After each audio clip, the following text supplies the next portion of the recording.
Thank you to everyone. I have the pleasure to introduce the international seminar Financial Education and Risk Literacy, organized by Herbert Simon Society and Museo del Risparmio, Museum of Saving, in collaboration with the Bank of Italy. The seminar and all the initiative about financial policy and regulation is supported by Intesa Sanpaolo, Allianz, Credit Suisse, and Banca Aletti.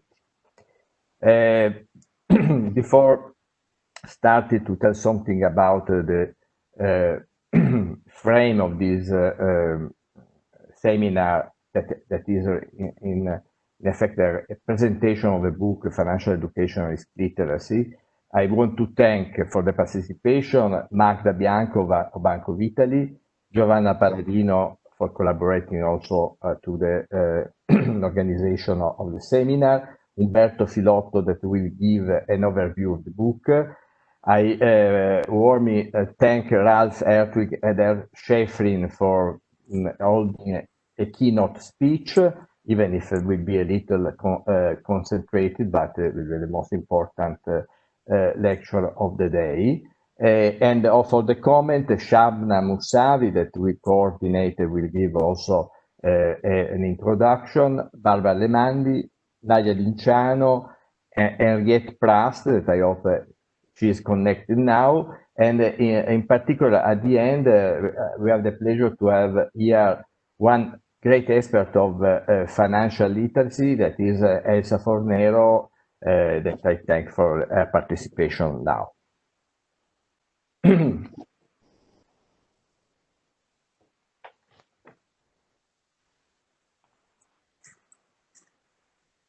Okay, I want to tell you some word about how this initiative is located. It is located in a mid-long-term project that the name is Behavioral Financial Regulation and Policy. This is the fourth year, 2020-2021, where we present this volume, Financial Education and Risk Literacy, that derive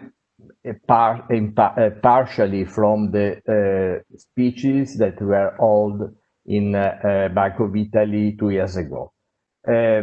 In 15 or 17 December 2020, we are planning to organize a virtual seminar on pandemic shock and financial market that will analyze some different aspects of the situation coming from pandemic shock.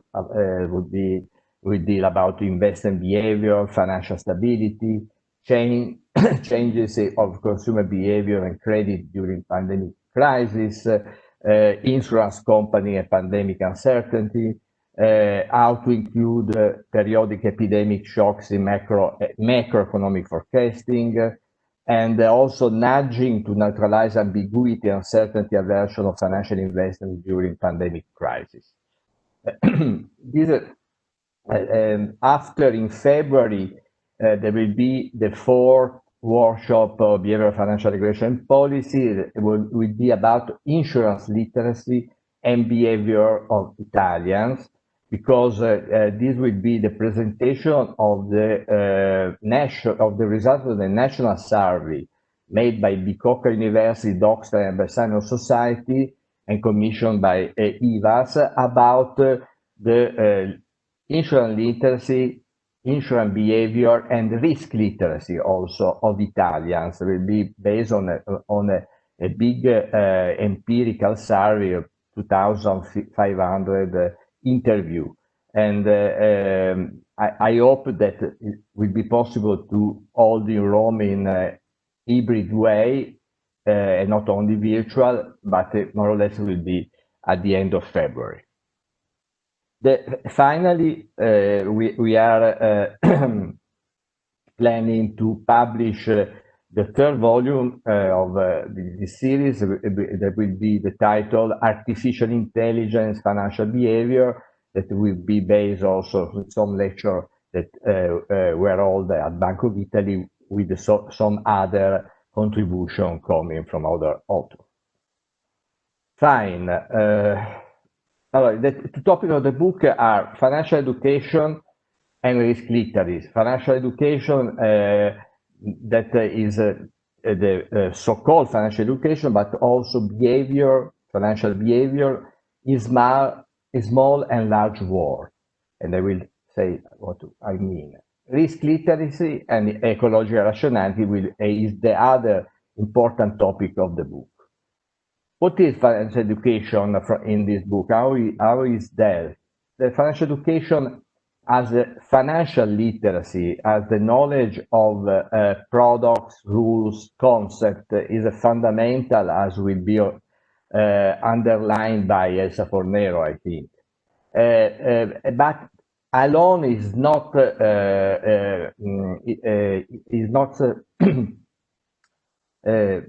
it needs something else beyond the knowledge of what is going on in financial reality, because first to be considered is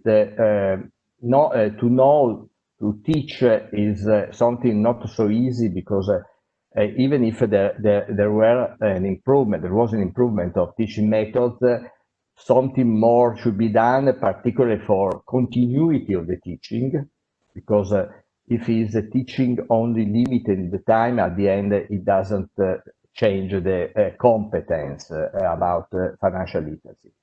Should be linked to important realistic situation.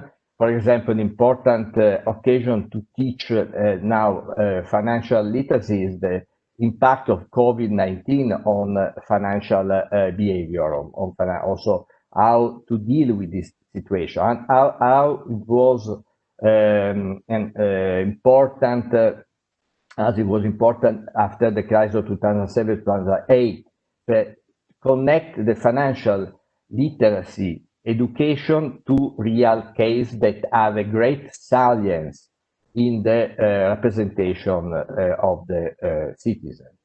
And another important aspect is that now everything is going digital. Then it's important also to understand that the financial literacy should become always more digital.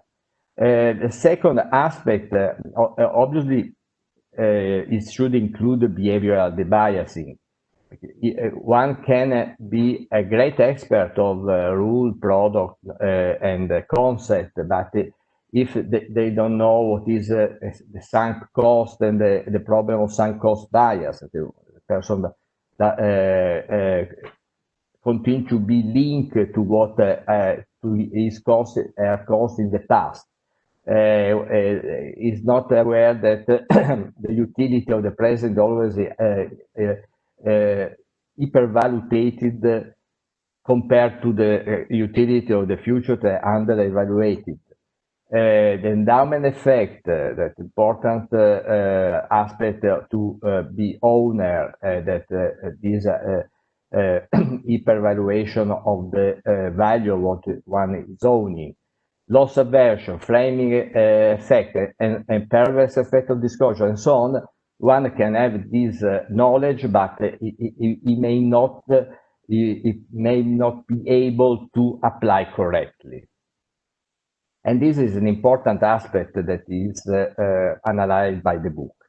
The third is that, as Robert Schiller and Ariel Rubinstein I've already said in different way, Rubinstein more close to the concept of rationality, Schiller to how are going on the financial phenomena.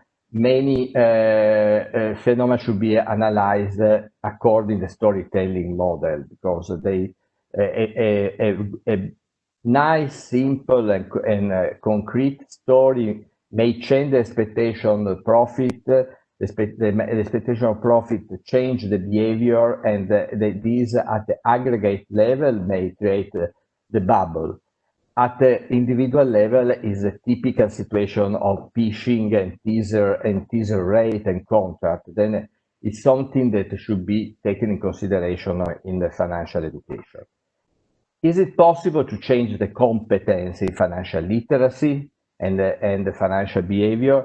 I think in financial literacy, the competence about the knowledge of a rule, product, and concept may be changed if the teaching is very good and there is continuity in teaching. Not only teaching for half a year, but it is permanent teaching should be offered, supplied to the people. It's more difficult to change the competence about the biasing, the behavioral debiasing, because there are too automatic, and then you may change, we may say, a middle term performance, but and you have to refresh many times to be able to allow people to control the metacognitive management of his propension, automaticity to be able to judge in a certain way. Then, from this point of view, I think that the competence is something that instead the financial literacy can achieve.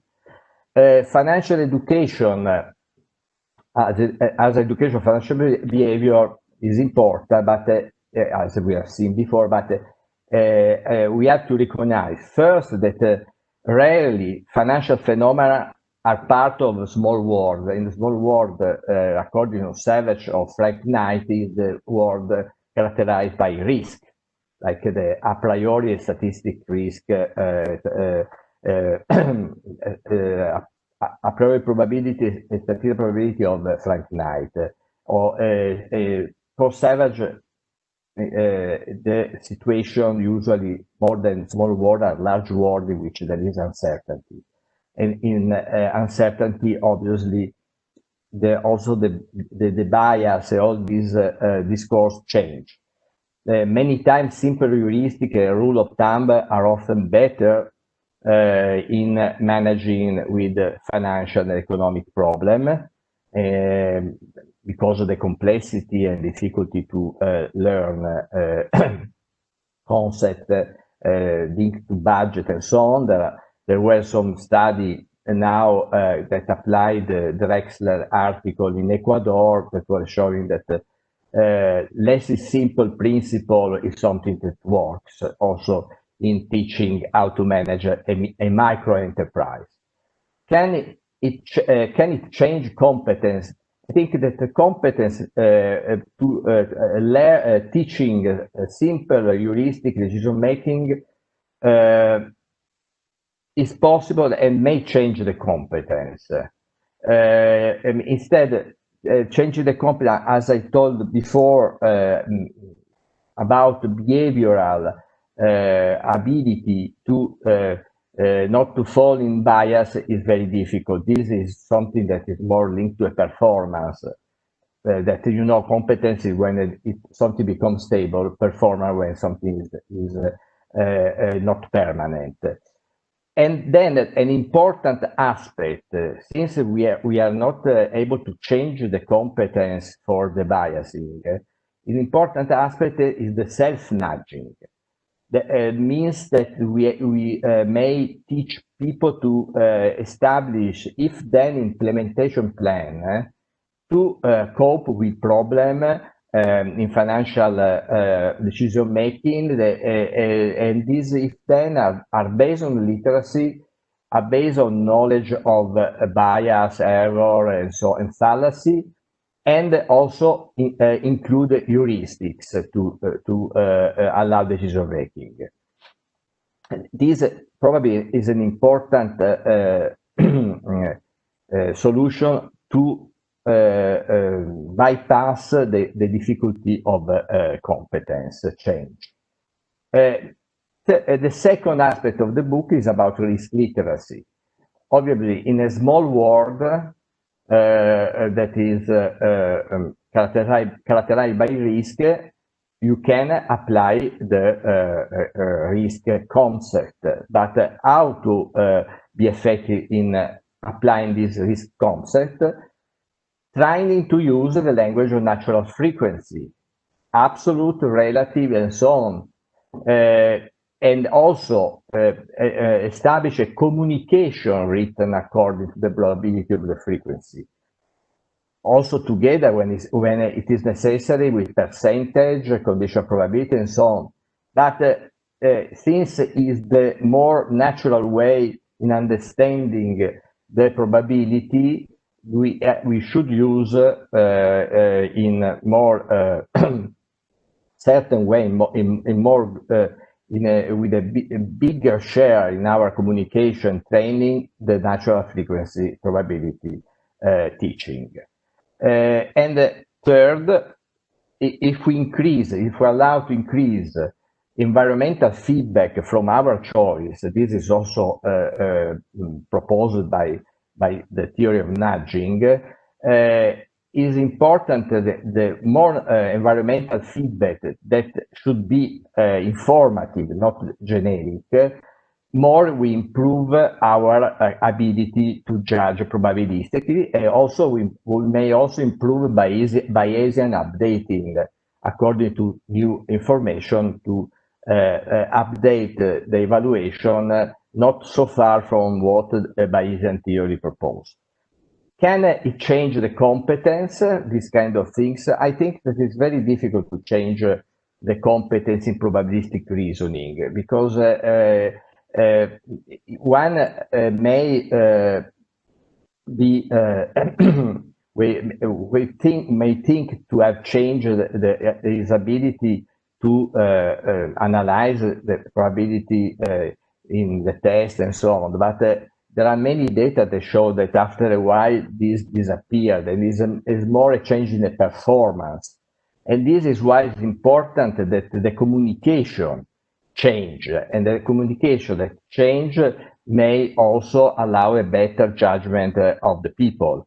Instead, thinking that one is able to transfer from a different language, for example, in percentage, condition, probability, and so on, to a natural frequency language, a representation, I think this is a little difficult to be certain that it happened.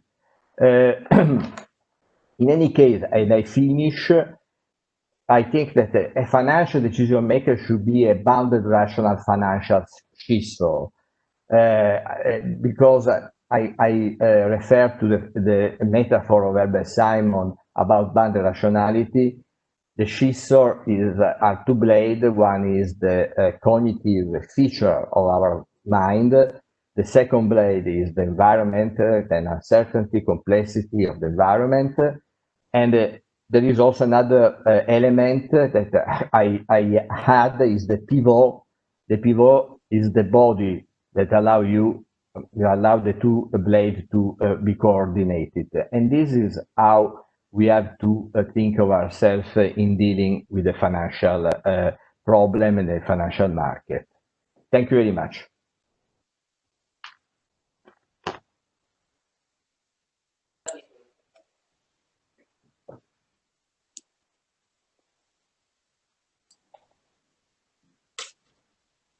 Ok, è il momento della dottoressa Bianco. Passiamo la condivisione.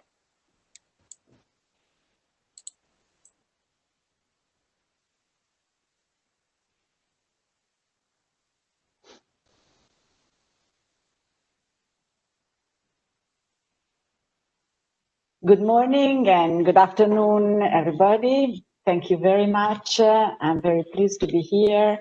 And I have to congratulate the authors for the volume presented today. I think it will become an essential reference for all those who are working in the field of financial education. I would like to start from a very relevant starting point, at least in Italy, but actually this is shared by many countries. The low level of financial literacy and financial education in general. These are the marks, the score of 15 years old in Italy. You see that they are just below the OECD average. But if we look at adults, actually their performance is even worse. They are the last but one among the OECD and non-OECD countries participating to the OECD survey that we conducted with the OECD for Italy. And if we consider knowledge, behavior, and attitude, actually the Italians perform really poorly. And over time, actually, we conducted this survey in 2017 and again 2020. We observe a limited increase, a limited improvement in knowledge, but we see that actually affecting, well, already affecting knowledge is very difficult, as we heard by Riccardo Viale now, but affecting behavior and attitude is even more difficult. And as he said, we have wide evidence of behavioral biases in financial decisions. Now we have evidence also of biases on insurance decisions, and I guess the survey that they are conducting would show this even more.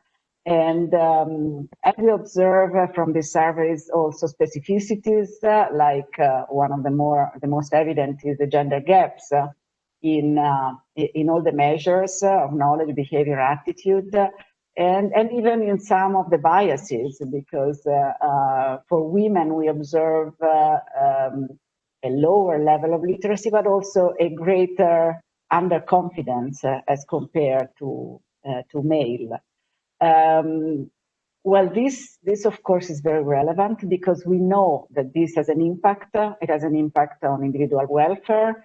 It has an impact on resilience. We have a recent survey that we conducted with the Italian Committee for Financial Education that shows that lower literacy is associated with lower financial resiliency, which in a period of crisis is a very relevant issue. But it has an impact also on, well, on a more macro level on how markets work, even somehow on stability of financial markets. Now, the issue for us and, well, for a regulator and a supervisor is obviously what to do. And I think here two are the main areas we should concentrate. One is working on awareness, on financial awareness, and the issue is how, and this is what the volume is mainly dealing with.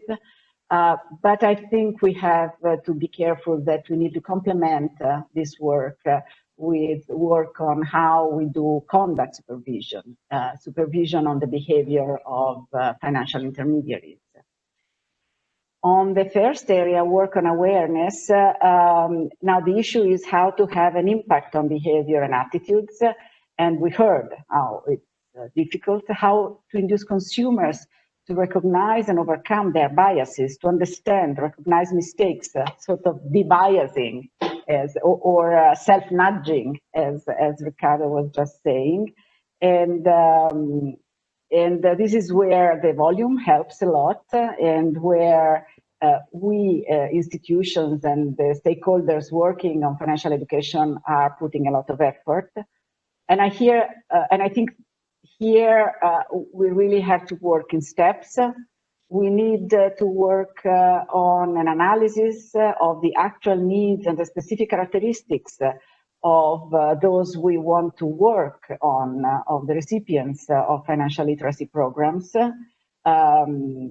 The second issue is what is the right methods. And here we really have to take into account the processes. How can we affect really behavior, attitudes? Which instruments are most effective from, innovative one like gaming or interactive ones. And of course, we have to work with impact analysis. We have to properly test the impact of each program. And even this might be very difficult, especially with adults and programs for adults, and even more difficult when we want to test behaviors or attitudes, because here we know that sometimes surveys, questionnaires might not be the best instrument, and then it's really hard to understand how to really test the impact of our programs. The second area we have to work on is conduct supervision. But even conduct supervision, that is the supervision on financial intermediaries that deals with fairness of behavior, has to be more behaviorally oriented and is becoming more behaviorally oriented.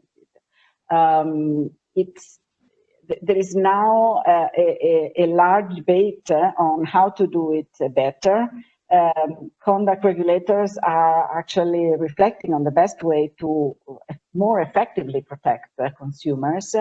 One area is to think and to understand better how consumers react, and hence, for example, whether it's more effective to issue warnings, to force producers to issue warnings, or whether the architecture of the information and the product design is more relevant. There is now a beginning of new use of neuroscience to better understand the reactions of consumers, for example, to the exposure to information, on how information is presented, or on the use of the different products with different characteristics. Think of how we react when we use cash or when we use digital payment instruments. The second area is how to affect producers' behavior, and in our case, financial intermediaries. And here there is work going on how to affect the culture of producers in our case, financial intermediaries, and how to induce ethical behavior, working on internal decision-making, on the rewards mechanisms, on the way errors are dealt with internally. Then there is work on the role of incentives. And on the one hand, of course, we have negative incentives like sanctions that are, of course, a very relevant instruments for supervisors. But there is some debate also on the possibility of using leniency programs, that is reducing sanctions when the behavior is, when there is some sort of redress. And the last area is the more, the more paternalistic one. That is, new regulations are going towards what we call product oversight and governance. That is, regulations that impose producers to design their products in the best interest of consumers since the beginning. And these more, paternalistic regulations go up to product intervention, which means that the regulator prohibits the sale of some product if they appear to be too risky for consumers, for some type of consumers. And the toolbox of the supervisors include also redress mechanisms like ADRs or low-cost ADRs, which affect consumers' behavior because they somehow empower consumers and they restore trust in consumers that know that if something goes wrong anyway, they have an instrument to deal with the producer and to obtain, as I said, some forms of redress. In all this, we have now new challenges, of course. We have heard that we have a wide changes in societies, greater uncertainty in general, like work uncertainty for youth in general, low interest rates now, youth unemployment, and of course COVID, which affect the behavior and the way we should react to behavior and provide instruments to all consumers. But the other major challenge, of course, is innovation, technology, and digitalization of financial instruments. Does digitalization help, for example, in reducing some of the biases? Think of some apps that might help to build responsible budgets for consumers. But of course, on the other hand, they might create additional biases. As I was saying before, think of payment instruments where the digitalization makes their use very, very easy, and this might affect behavior, not always in a virtuous way. And this, of course, affects also producers' behavior. Does digitalization provide instruments for producers offering products which are closer to the needs of consumers and products that are better suited to their needs? Think, for example, of financial intermediaries which are able to evaluate better the merit of the credit of consumers and hence offer more suitable products. But on the other hand, of course, we might observe instruments on the market that might affect preferences of consumers in an unwanted way, or even implicitly discriminate among consumers. Of course, these are challenges on the market among consumers, but of course there are challenges for supervisors as well, and hence digitalization offers huge possibilities for supervisors as well to do their job better. SupTech, RegTech, and SupTech instruments might provide better instruments to supervise and to ensure fairer conduct by financial intermediaries. What I think as a whole is that even keeping into account behavioral challenges and the other challenges that we have, we still need 4 pillars to ensure an effective protection. We need good laws, that should keep into account, as I said, all the behavioral biases of consumers, but there has to be good laws. We need the public enforcement, again, which has to keep into account the biases and the digitalization. We need private enforcement instruments to ensure redress for consumers that have problems. And financial education is, of course, the 4th pillar that we are dealing with today, and it's an essential pillar. But I think it should always remain into this context, as I think the effectiveness of each of these instruments is reinforced if all of them are present. Thank you very much.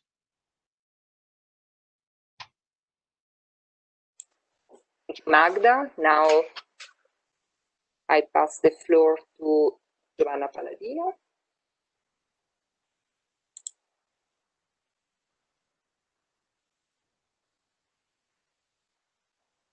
Giovanna, switch on your microphone, please.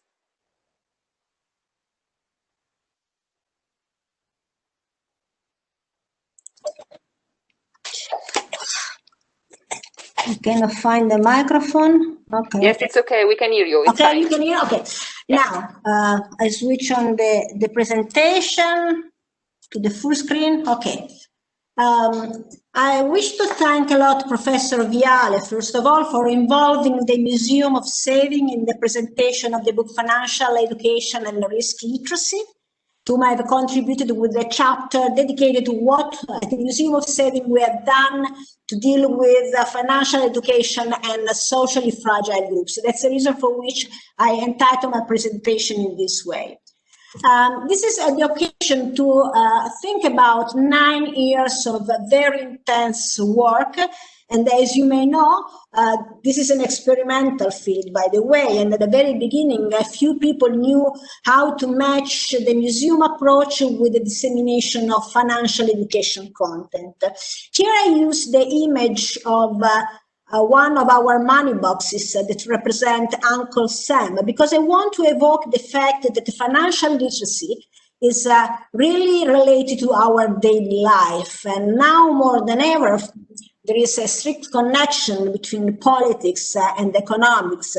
So I will not go into this detail, but on the right-hand side, you will find the agenda, and I will first present some broad observations that apply to the field, and I will leave the example of what we have done at the Museum of Saving with the fragile groups in the section that I denominated an action. Now, is the museum a point of arrival or a departure gate? I have to say that I consider the museum opening as a threshold point from which to start to develop further content, to give form to new innovative ideas. So for me, the museum is a work in progress and will always be. Now, I want to share our starting point. Is the inspirational quote of our project that is from a very famous writer and philosopher, John Wolfgang von Goethe, that says, knowing is not enough, we must apply, willing is not enough, we must do. And this fits perfectly the financial literacy context. As we know, financial literacy is not knowledge, it's a skill. Knowing economics is necessary, but it's not sufficient to be financially literate. And one has to practice the art of money management. And actually, the good news is that despite some skepticism, nowadays we can say that this art can be learned through time, through educational project, and through educational program, as has been certified, let's say so, by several papers, several empirical papers. I just mentioned the last one, which is very complete, and is by Kaiser and others, 2020. Now, financial literacy is a huge prairie. I mean, it's really a huge field. And we know, as Magda was saying, that the level of financial literacy around the world is very low. 70% of the worldwide population is financially illiterate. And in Italy, the situation is even worse, I will say. As the Bank of Italy analysis, they analyzed the OECD data in the famous Iacofi 2017 report. And what they found is that out of a range between 0 and 21, the Italians are scoring 11.2. So it's very, very low. I misquote this time Mao campaign on hundreds flower, because I really think that here there is space, there is room for thousands of flowers, for thousands of initiatives. And this is due to the fact that everyone has different needs and everyone learns in a different way. So I would rather be extremely careful to have ideas about selecting initiative by overlapping topics. I would rather suggest to select initiative for their effectiveness. But as Magda was saying before, to measure effectiveness, you need to have an impact study, and usually is not done. Now, national strategies may be useful or are useful if they are not transformed in strict directives or blue label policies. And I really think that the red type approach in this field are harmful. There is room for 1,000 flowers, and cooperation in this field is much better than competition. Now, let me share with you the idea that I have of financial literacy. I consider it as a life-saving toolkit, which is not ensuring prosperity for everyone, but is a sort of a backstop to disaster. So we really don't need to transform everybody in an economist. As a matter of fact, most of the economists are not such a good money managers. So we really don't need to do that. We need to convey few clear concepts. And these are concepts that make people aware of their goals, of the time needed to reach them, as well as conscious of the risks that are involved.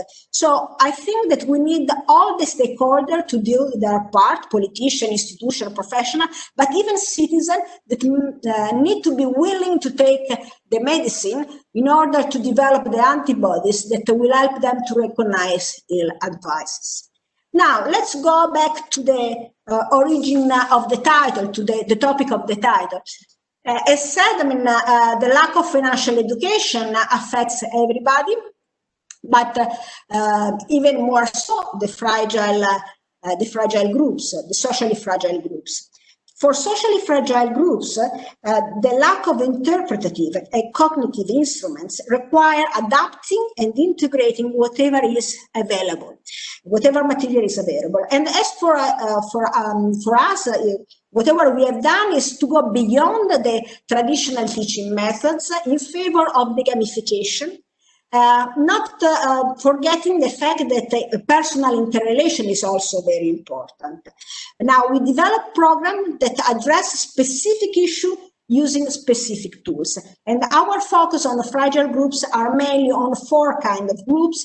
I would say women and migrants on one side, and kids with learning disability, and suburban children on the other. Riesco a farla andare avanti? Okay. So let's start with women. I think that everybody knows that the evidence of a financial literacy gap is abundant all over the world, but in Italy is even more worrying because it starts at earlier age. We found that is a gap also in the primary school. So we really need to develop ad hoc program with specific attention to language and symbols that we're using. And as for adults, women, I would rather say that it's quite difficult to deal with this target group. We ran several surveys on women, and we found confirmation of the so-called I don't know bias, for which they choose the option I don't know whenever they are not 100% sure of the answer. They are for sure more risk adverse than men as far as portfolio management, and they also have a weird attitude.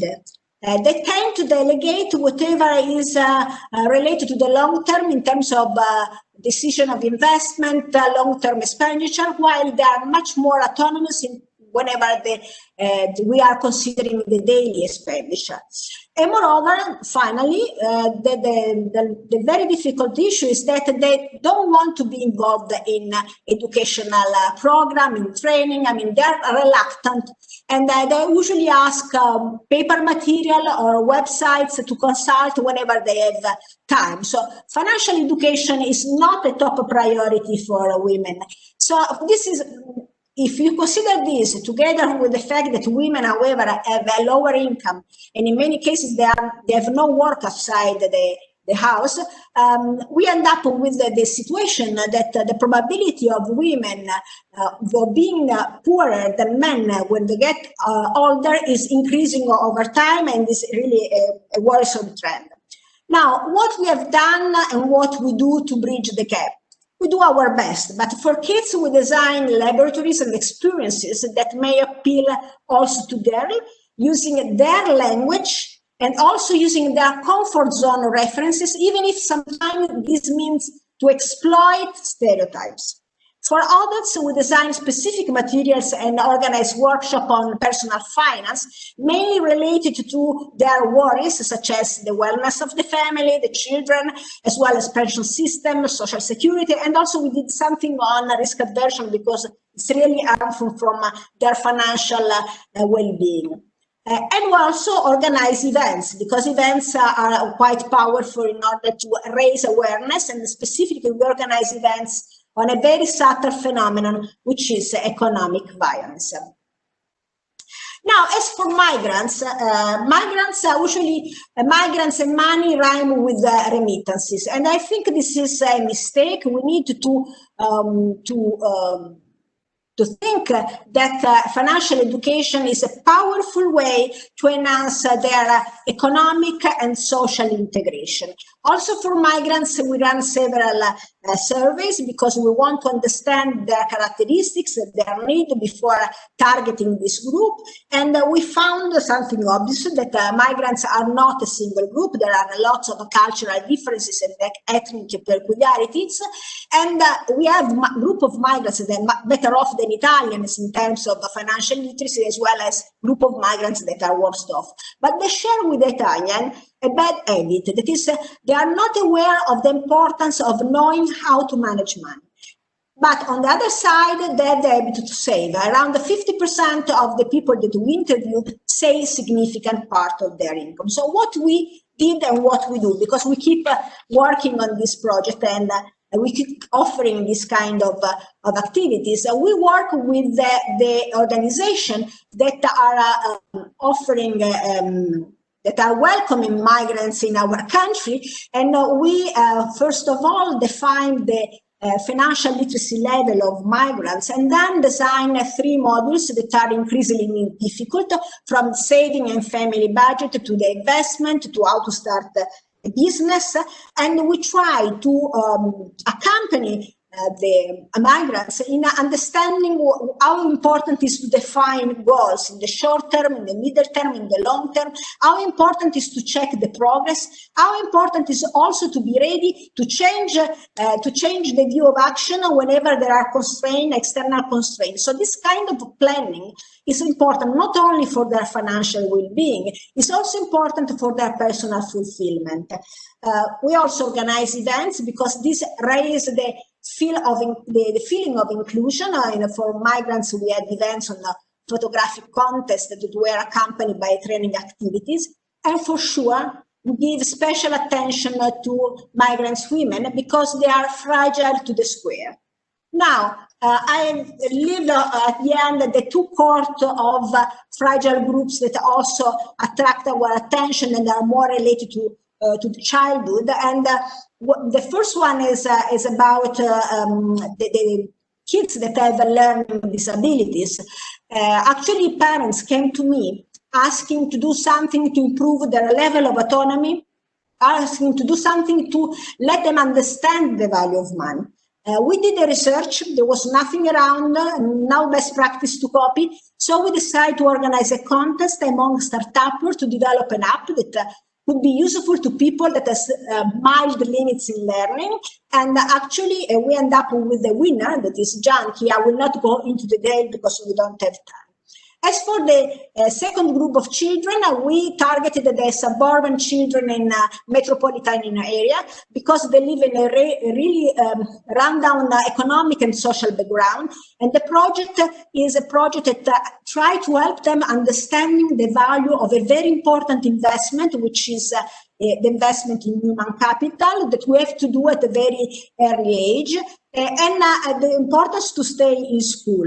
It seems something obvious, but it's not, especially because the family in this kind of environment are not supporting the choice of their kids. Let's go back to some observations that are more general about how to develop effective programs and material. I really think you need a mix of capabilities, a deep understanding of the economic concept, of the financial concept that you want to transfer somehow, the capacity, the communication capacity to transfer this concept in an easy and friendly way, and the grasp of the most advanced teaching methods. And you need to keep in mind that economic knowledge is not enough in this field. We don't need economic knowledge. We need to have a skill that is the ability to manage money. And we also, we need to take whatever we can from other domains. So I really think that contamination is a powerful tool. And to contaminate, we need to work together with other researchers, artists, industries, and museums in other fields.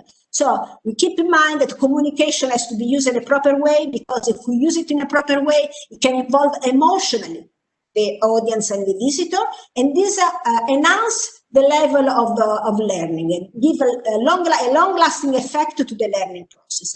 As for technology, for sure, technology is a very precious resource, and but it's precious especially for people that is familiar with the digital device, and they can experiment the result and the consequences of their decision without the fear of having to pay real consequences. So it's very powerful, but it's not enough. And actually the use of technology to convey the content needs to have something aside, we discovered, especially for children, that virtual technology need to be matched with analogical activities, so that the kids can somehow bring to the surface whatever they have intuitively learned using video games, but really the process to bring to the surface this intuitive learning gives strength and depth to the learning process. Now, in the museum, we decided to choose edutainment as a code of communication, and actually is based on gaming and storytelling, which use beauty and lightness to involve visitors in an emotional way. I really think that to learn, you need to be emotionally involved, because this gives, gives a strength to the learning process. Finally, I think I reached the end of the presentation, and I hope I've been able to share with you the fact that engaging visitors in deep learning process is not an easy task. Even more so when we have to deal with the fragile groups. Solutions are never obvious. I mean, most of the time you have to be able to think out of the box. You have to be able to use technology at the edge, and also eventually to exploit contamination and stereotypes. All in all, this is an uncharted territory, and this implies that if resources are scarce and you have many ideas, you need to involve a third party in what I call evaluation process. This is very important, not only to have the report, but also to take in account what are the results of the impact evaluation. So to be able to steer or to change direction. So to be ready to change course of action if whatever we are doing is not matching our expectation. And I think this is very important. It's very difficult, not only because it's difficult to understand and to measure this kind of behavior or so on and so forth, but also because for someone who is designing the activity, it's difficult to recognize that you failed your activity. So I use up all my times, and I really thank you for the attention.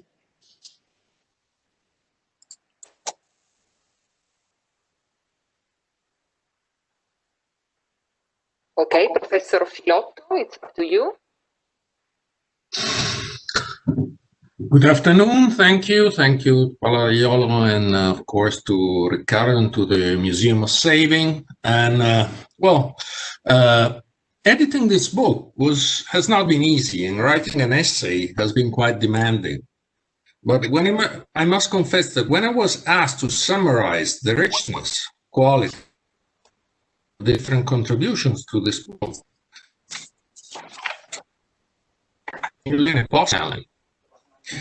but unfortunately it was Riccardo who asked me to do that, and as many of you know, it is really impossible to turn down a Riccardo request. So here I am. Let me say in the first place that I consider really, and this despite the fact that as education is one of the hottest things in town, several excellent books and outstanding papers have been published on this topic in the last few years. So did we really need another book on this subject? Whatever makes it worth reading? My answer, of course, is that it's worth reading. And the reason is that this is not a book on financial literacy and education. This is a book that looks at this topic from a unique perspective. The behaviorist approach, which is the backbone of the BEFAIRLY initiative.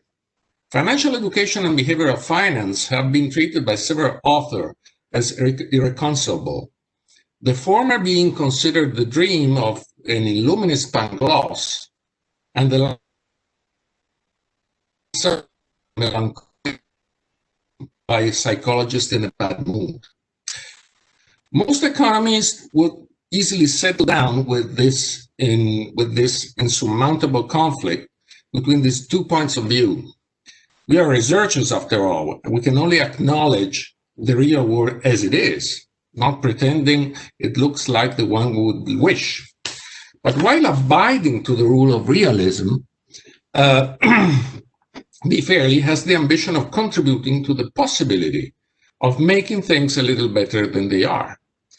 We think that combining the insights on risk literacy and decision-making perspective with the positivistic approach of financial education combining these two approaches can really determine an improvement in welfare.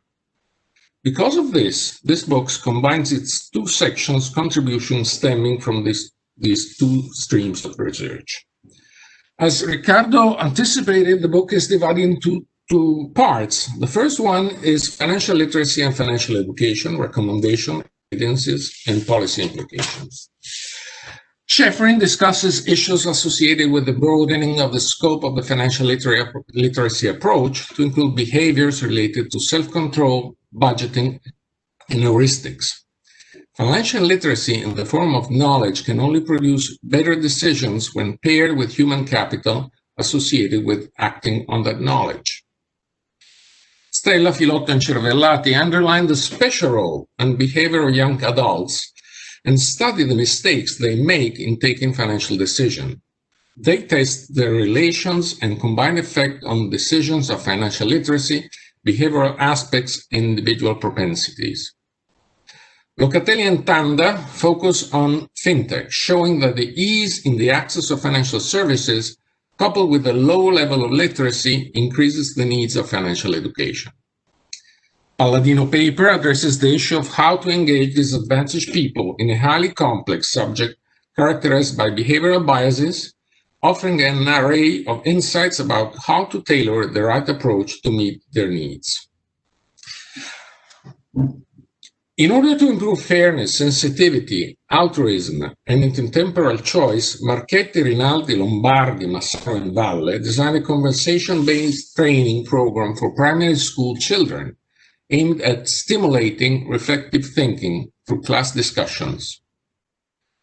Peterson, Keller, Weibler, Hariskos examine if self-orientation can be alleviated by a focus on prosocial values in business education.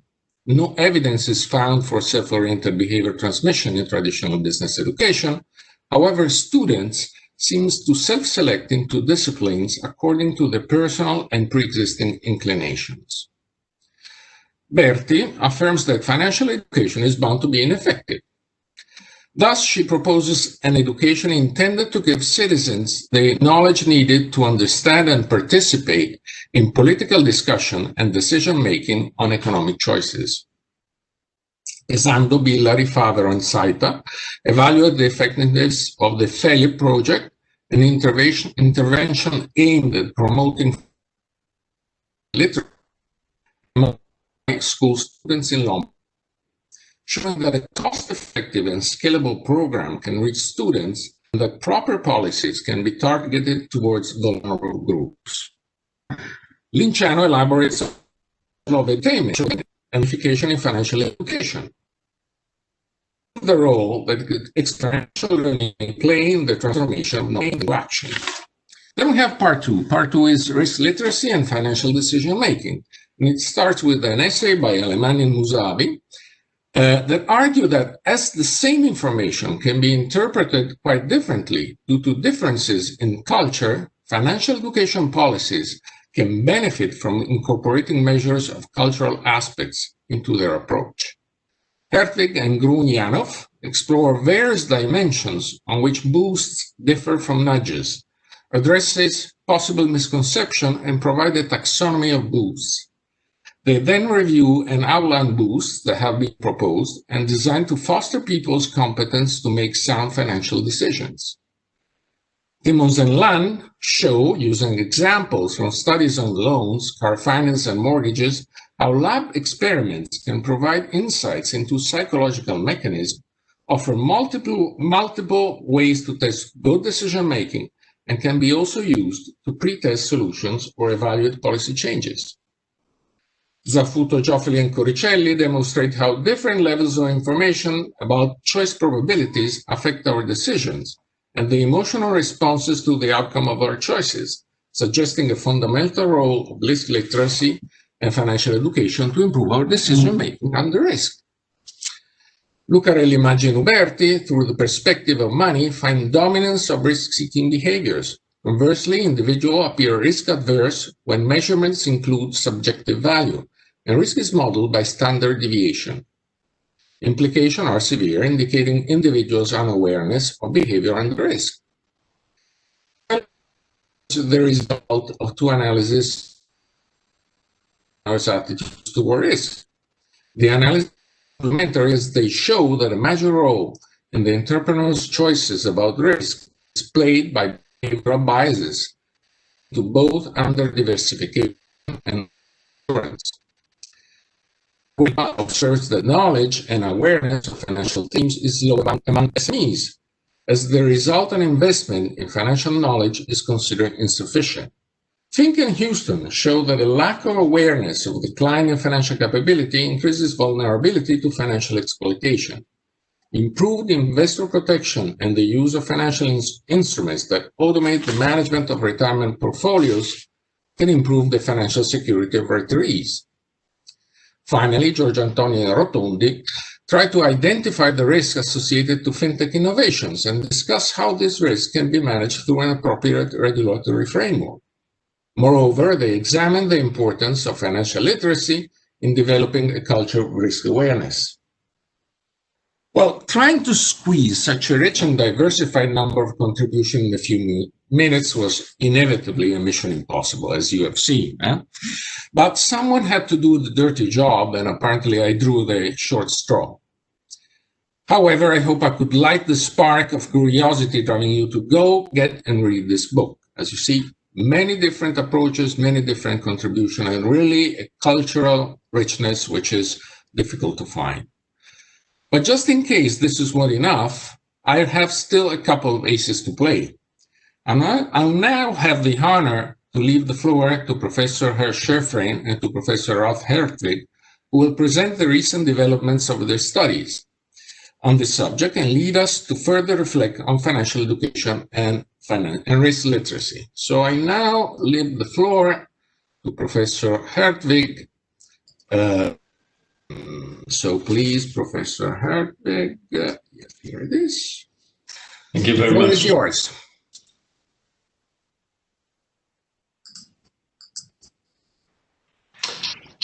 Good afternoon, everybody, or actually I should say good evening, early evening at least. It's a great pleasure to be here and to talk to you. And the talk that I give is basically mostly based on the contribution to our contribution to the book.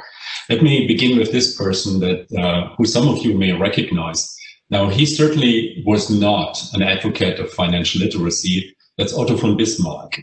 Otto von Bismarck, famous statesman in Germany, is also credited with being the person who basically established a public pension system in Germany, and it was in 1889.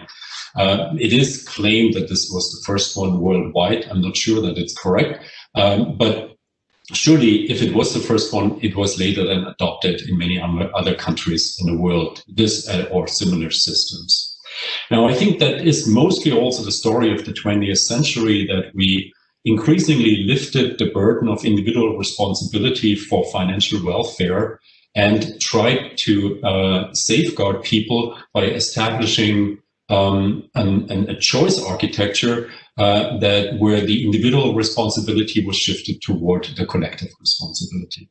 Now, however, this has changed. The financial landscape has dramatically changed, and this has been pointed out by Anna Maria Lusardi and Olivia Mitchell, for instance, in their paper in 2014, and they describe this change of the landscape as follows. They argue that changes in the pension landscape are increasingly thrusting responsibility for saving, investing, and decumulating wealth onto workers and retirees. Whereas in the past, older workers relied mainly on Social Security and employer-sponsored defined benefit pension plans, this has changed now. We are more and more expecting the individual to take responsibility. Now, if that is the case, then of course, one question that naturally emerges is, well, how good are our citizens in terms of their risk and financial literacy? If we expect them to take more individual responsibility, we should make sure that they also have the competences in order to execute and to be individual responsible. Now, that is a question that has led to a lot of research over the last number of years. Again, a lot of the work has been instigated by this notion of financial literacy, and in fact by the attempt to measure financial literacy. Luzardi and Mitchell, they tried to measure it basically in terms of knowledge of concepts. Concepts such as, for instance, interest rate calculation, or the concept of inflation, or the concept of risk diversification. I'm not going to read these three items to you, but these three items have very much become a way to measure financial literacy. And you already seen graphs on the relatively low level of financial literacy worldwide.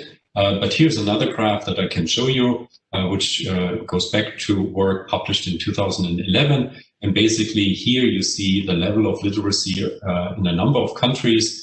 And in some countries, the level is surprisingly low. If you, for instance, consider Russia, where basically only 3% of the population was able to answer all these three questions correctly, and 28% of the population was unable to answer any of these questions correctly. In some countries, such as, for instance, the Netherlands and Germany, it seems that the level of financial literacy is substantially higher. Yet even there, a large portion of the population is not able to answer correctly these three questions that deal with important concepts in the realm of financial decision-making. Now, this, of course, leads to the next question, namely, what shall we do about it? What shall public policymakers do about this state of affairs? Now, one answer goes back to these two gentlemen, and it's the answer that probably has been most successful and most influential in the last 10 to 12 years. And it's this notion of nudging, and some of the speakers before me have already touched upon this notion of nudging. We will look a little bit closer at what nudging is. The two authors are Richard Thaler and Cass Sunstein, originally colleagues at the University of Chicago. Cass Sunstein now is a legal scholar at Harvard University. They wrote the book in 2008 entitled Nudge. Now, the starting point of the nudge approach is a relatively pessimistic view of human decision-making skills. And here are some quotes, all taken from the book, in which people are portrayed to be predictably in error. Human forecasts are flawed and biased. Human decision-making is not great either. We are somewhat mindless, passive decision-makers. We often make mistakes because we rely too much on our automatic system. And many people will take whatever option requires the least effort or the path of least resistance. We are characterized by inertia, status quo bias, and whatever heuristic. And the metaphor that the authors invoke in their book is that of Homer Simpson's. You know probably Homer Simpson is the infamous main character of the eponymous cartoon series in the US. And Homer Simpson stands for a lot of not so attractive qualities about humans. He's not intellectually curious, he's lazy, he has self-control problems, he's full of prejudice, and so on and so on. And Thaler and Sunstein argue that Homer Simpson lurks in all of us. Now, given that view of humans, the nudging approach is very creative and accepts these deficits, but doesn't try to undo the deficits that people, at least according to this portrayal, have, but rather treats the biases as allies in trying to help people to make better decisions.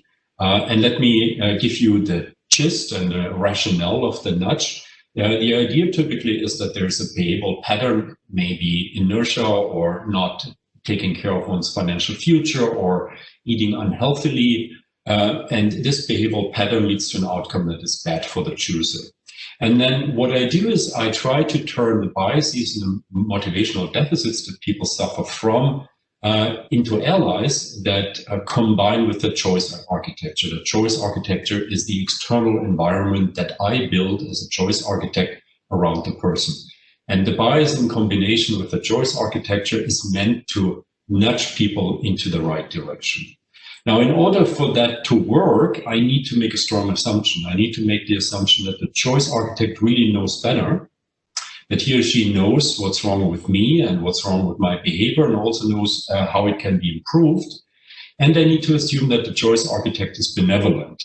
Benevolent here means that the choice architecture is built in a way that leads to higher welfare for me, because it could also be built the other way around. It could be built to serve financial interests or commercial interests. But I need to assume that the public choice architect is benevolent. We also assume a welfare criterion, which means that after the nudging intervention, a person should be better off by their own standards. Otherwise, of course, the intervention isn't ethically justified. And last but not least, the idea is that these nudges need to be easily reversible, which means that the person who's being nudged need to be able to say, no, please stop, I don't want to be nudged. Only that criterion of easy reversibility makes the otherwise paternalistic approach into a libertarian paternalistic approach. Now, let me give you one example that illustrates the approach of nudging. And it's probably or possibly the most famous example of the nudge, at least in the context of financial decision-making. It's the Save More Tomorrow program by Richard Thaler and Bernazzi. And the basic idea is that we basically enroll people automatically in a pension plan, in an investment plan. And unless people actively choose to opt out of that plan, they commit themselves to every year allocating a portion of their future salary increases toward the retirement savings. By so doing, what we also do is we are exploiting certain cognitive and motivational deficiencies, such as the present bias, loss aversion, money illusion, and inertia. And let me give you one example. So by automatically enrolling people and by requiring them to actively choose to opt out, I'm basically exploiting their inertia. I can already know that most people won't care and be inert enough to just stay in the program. And that's exactly what I want them to do. I want them to stay in the program.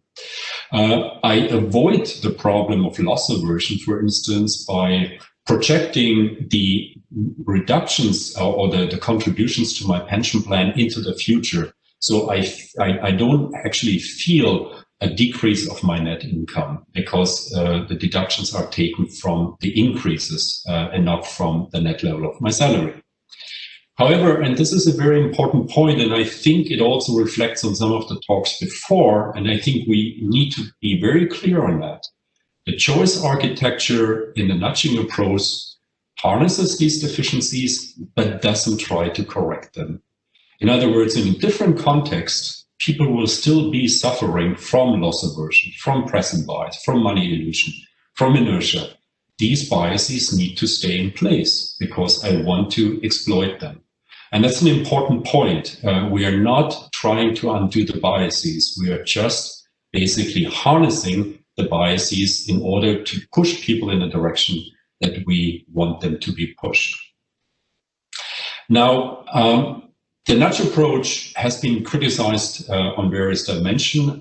For instance, there is the argument that it takes too much agency away from people. There's also the argument that it may be too paternalistic, and many other arguments, ethical and also substantial arguments, have been raised. I don't want to go into those. What I would like to offer to you is that next to the nudging approach, there is another approach that is also based in the behavioral science evidence and that we have called boosting. And let me quickly give you a sense of what boosting is meant to do. Boosting, unlike the nudging approach, targets the underlying competences, not the immediate behavior as in the nudging approach. It can try to do different things. It can boost financial accounting, which is a domain-specific skill, but it can also boost domain general competences, such as, for instance, statistical literacy that can be applied across many different areas. It can try to target individual cognition, so the decision strategies that we are using. It can target the environment, for instance, in terms of information representation, or it can target actually both. Importantly, boosting tries to preserve agency, and it tries to enable individuals to exercise their own agency. And also that's quite different to the nudging approach, where remember saving more tomorrow, once you are in the system, you're not doing anything anymore. You don't exercise agency. And last but not least, the boost needs to be transparent to the boosted individual because it requires some motivation to get engaged. And that is another difference to nudge, which is often not totally or not necessarily totally transparent to the person who is being nudged. Let me give you a few examples. And let me start with a very quick 1-minute risk literacy boost. And I use this example in order to illustrate that boosting people doesn't require to send them back to school. It can be done within a few seconds. It can be done within a minute. And let me use this example here. Now, this is a real-world advertisement, and you may read that walking down the street. Here, what's being advertised is a medication, Lipitor, and it's claimed that it cuts the risk of the risk of stroke by nearly half. And this is actually correct. It does reduce the risk by 48% in those people who have type 2 diabetes and at least one other risk factor for heart disease. So if you read that 48% and you belong to that risk group, that sounds fantastic, right? It sounds like you should definitely get it. But should you? Now, this is actually hard to tell because this risk communication occurs in terms of a relative risk statement.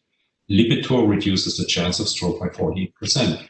But 48% could mean a lot. You have no good chance to actually evaluate the magnitude of the effect.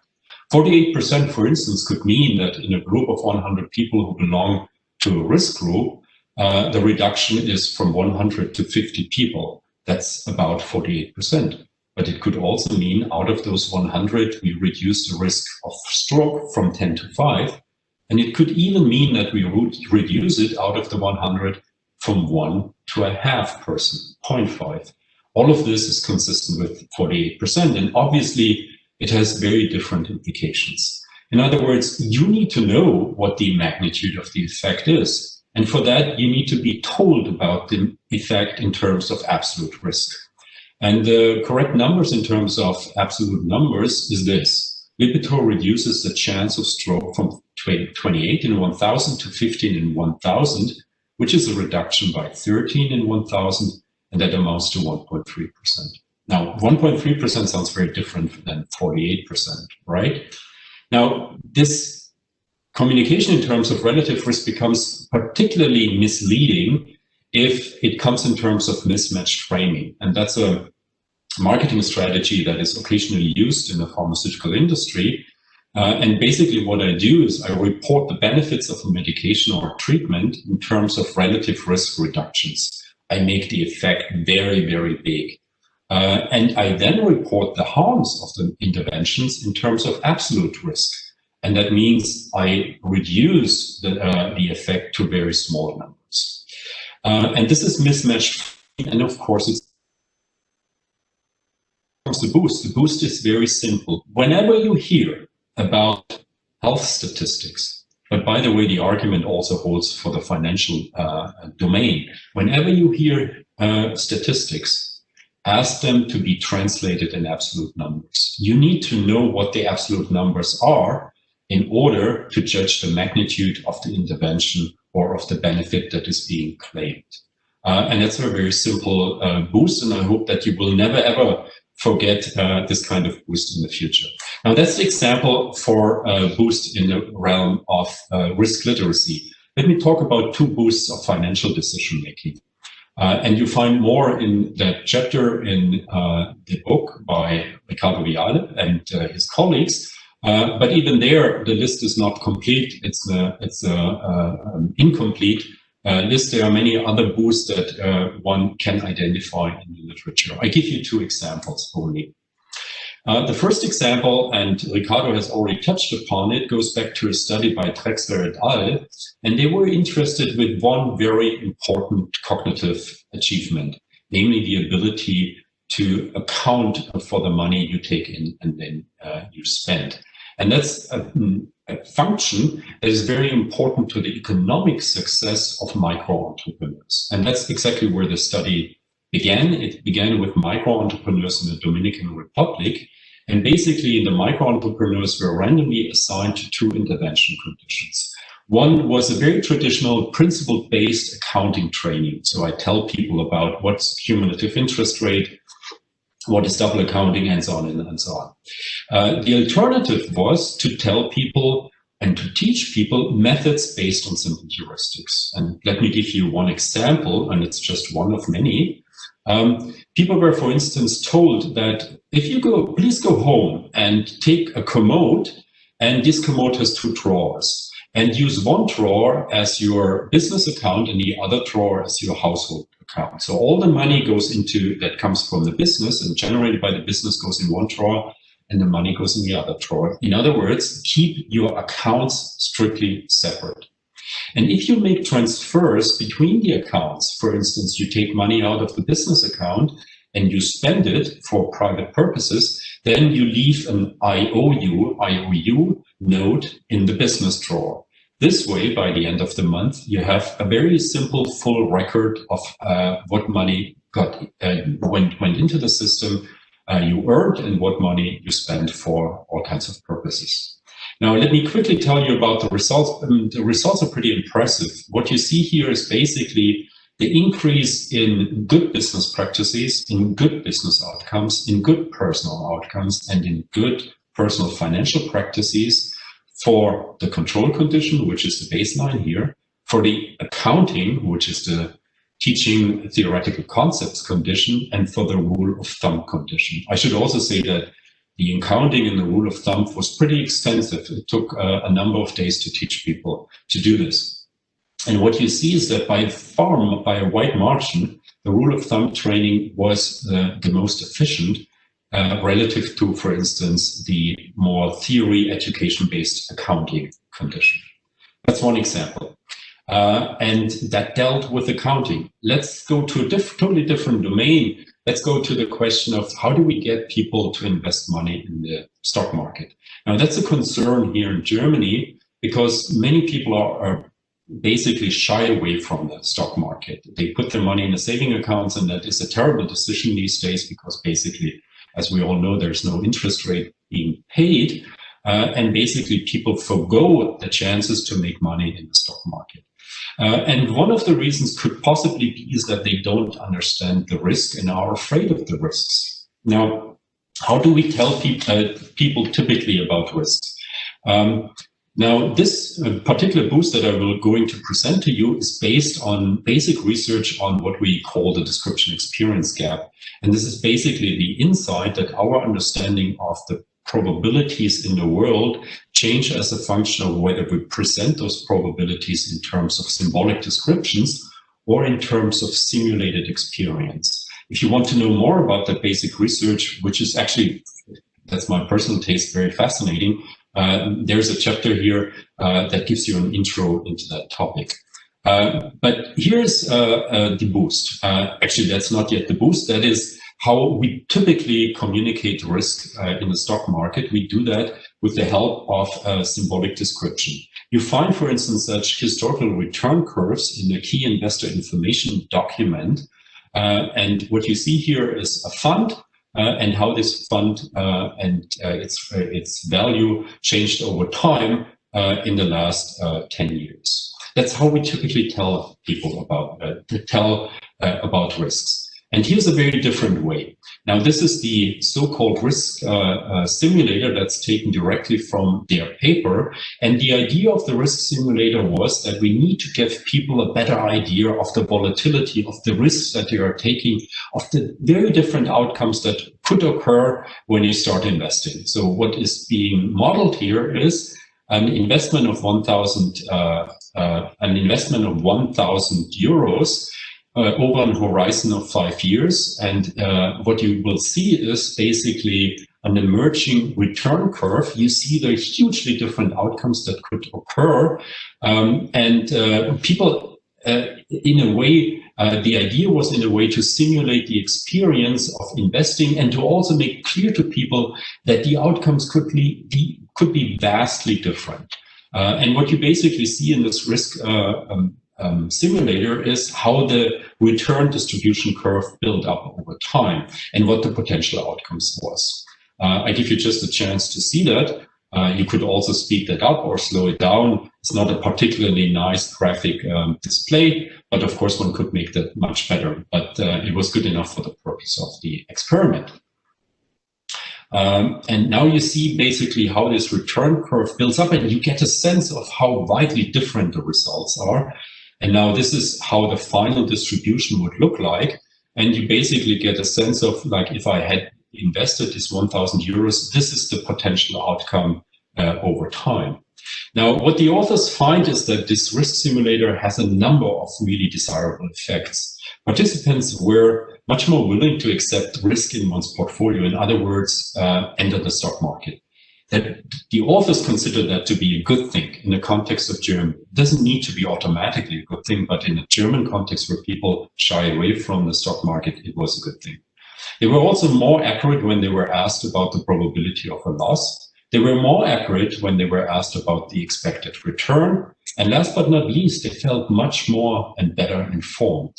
Now, that would be a very different change, a very simple change that we could make. Rather than presenting people with this symbolic description, we think about how we could simulate experience and how we can use the simulation of experience in order to help people to better understand the involved risk. And with that, let me come to an end, and let me end with some concluding observations.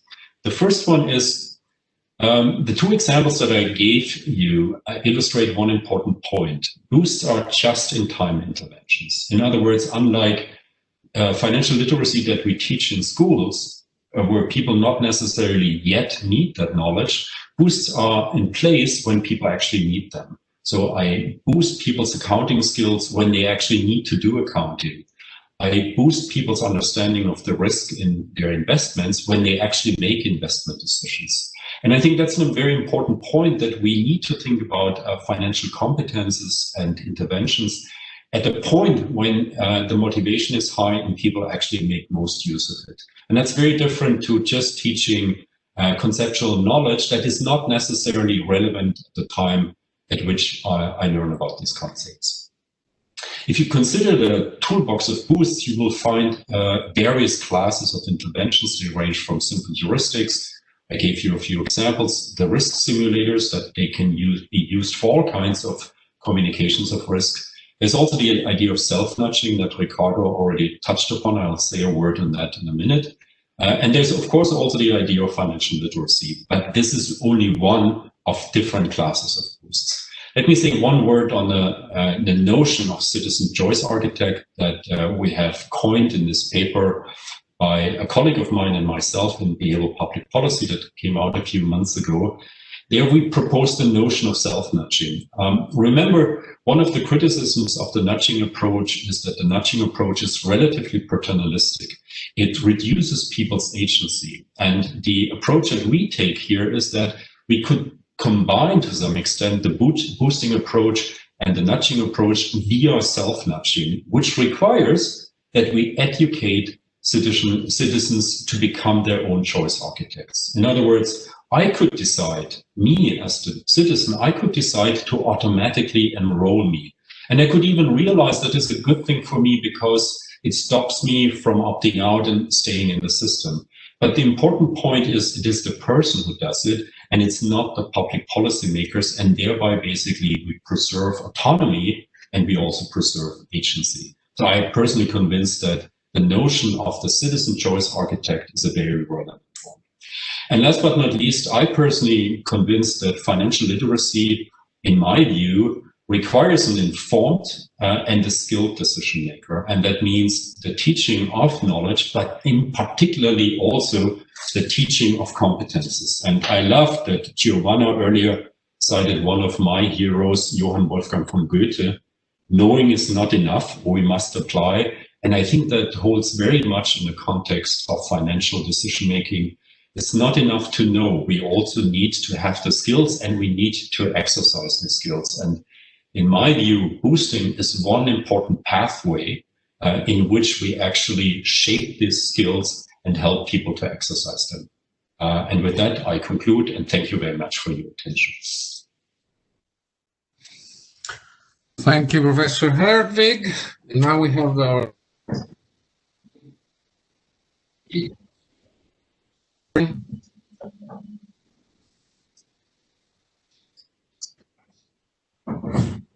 Thank you so much. yours. Thank you. Can you hear me all right? Yes. Thanks. So Okay. I'm just waiting for the blue ball to see if I can share Yes, my... you have it now, so you can share by using my screen.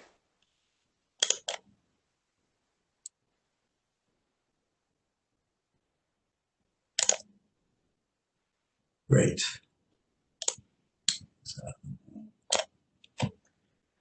Well, I want to say hello to everyone and to tell you I'm really very happy to be part of this program today.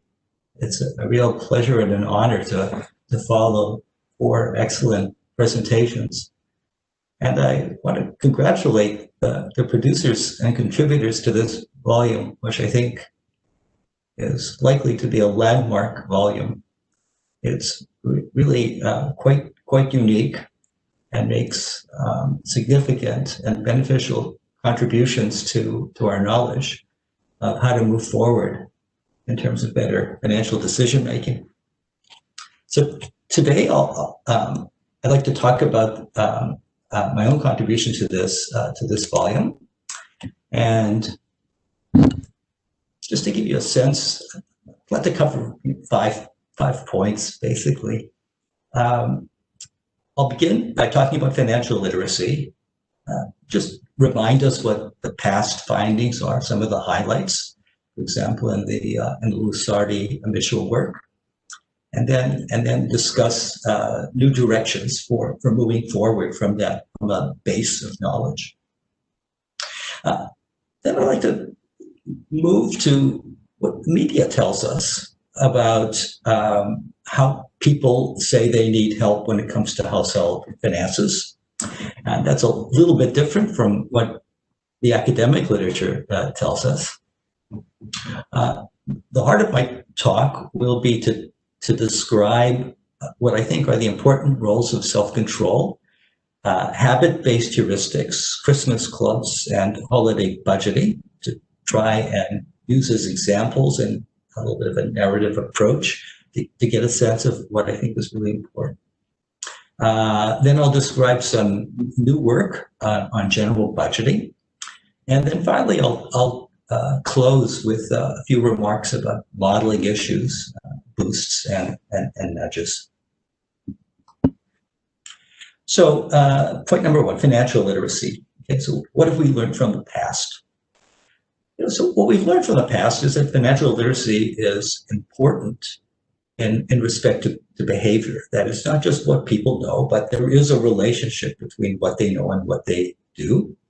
So households that appear to display greater financial literacy in the way they respond to the questions in the Lusardi Mitchell work that Rolf mentioned, people who are more literate appear less likely to make investment mistakes. They're more likely to plan for their retirement. They're more likely to set aside emergency funds, an issue that's especially important during pandemics when people wind up being losing their source of income because of unemployment. They're less likely to have costly mortgages, less likely to use high-cost sources of borrowing, such as payday loans, and they're less likely to hold excessive debt. So those are all positives in terms of the implications of being more financially literate. Now, virtually all of these behavior patterns pertain to saving and borrowing, but not to budgeting and spending. And I think that the absence of a focus on budgeting and spending is a hole. I think it's a hole that we should think about moving towards in terms of filling. And the literature the academic literature on financial literacy has been pretty silent about the role that household budgeting and spending decisions play in what households do. And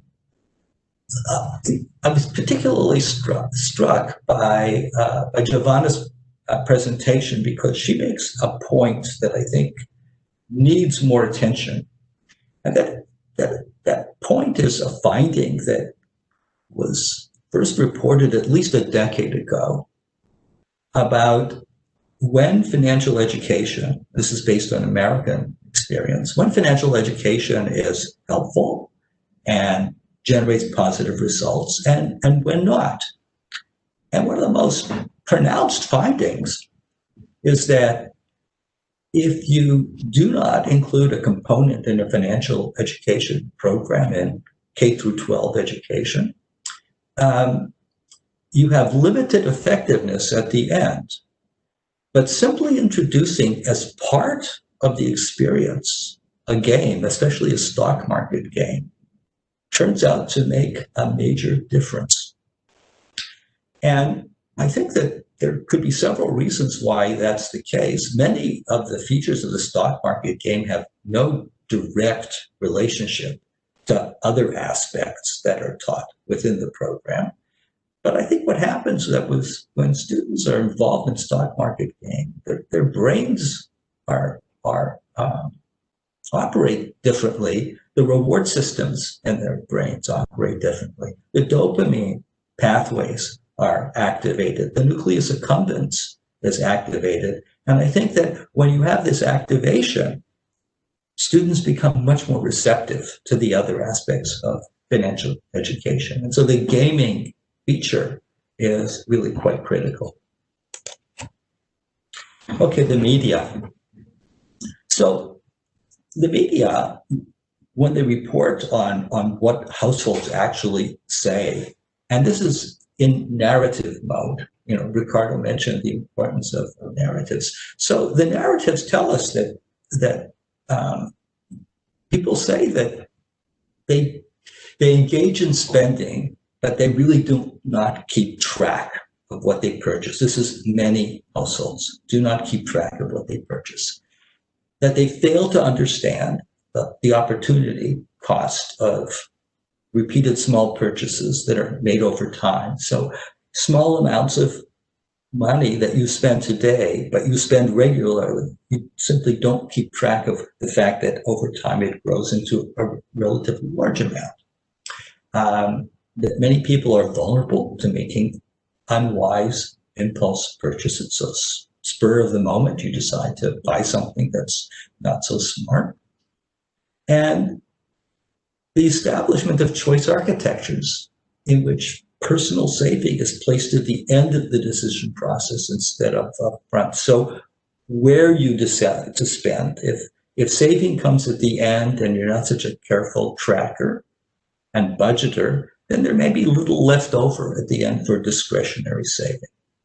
So these are the kinds of points that get emphasized in the media about problems that households self-report in terms of their own experiences. So I'd like to suggest that those kinds of observations just really tell us why we need a broader framework. And we need a broader perspective on how to handle and think about and educate for household financial decision making.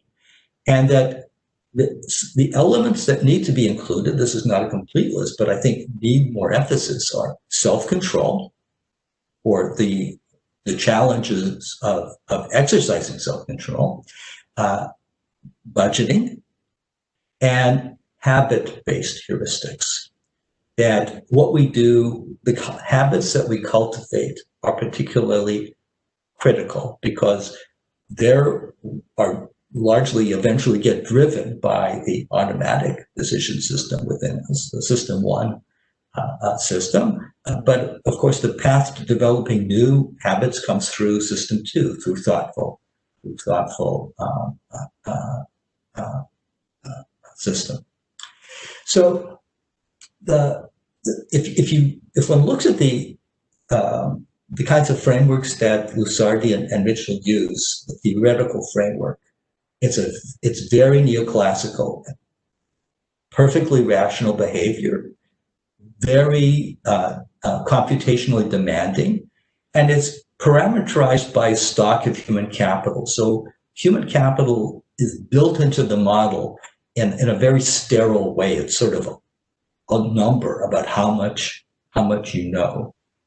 And I think that that's problematic because it really fails to take into account that knowledge is not just what you know, but it's about what your brain and body do, how they respond to stimuli, and what kinds of decisions emerge in their responses.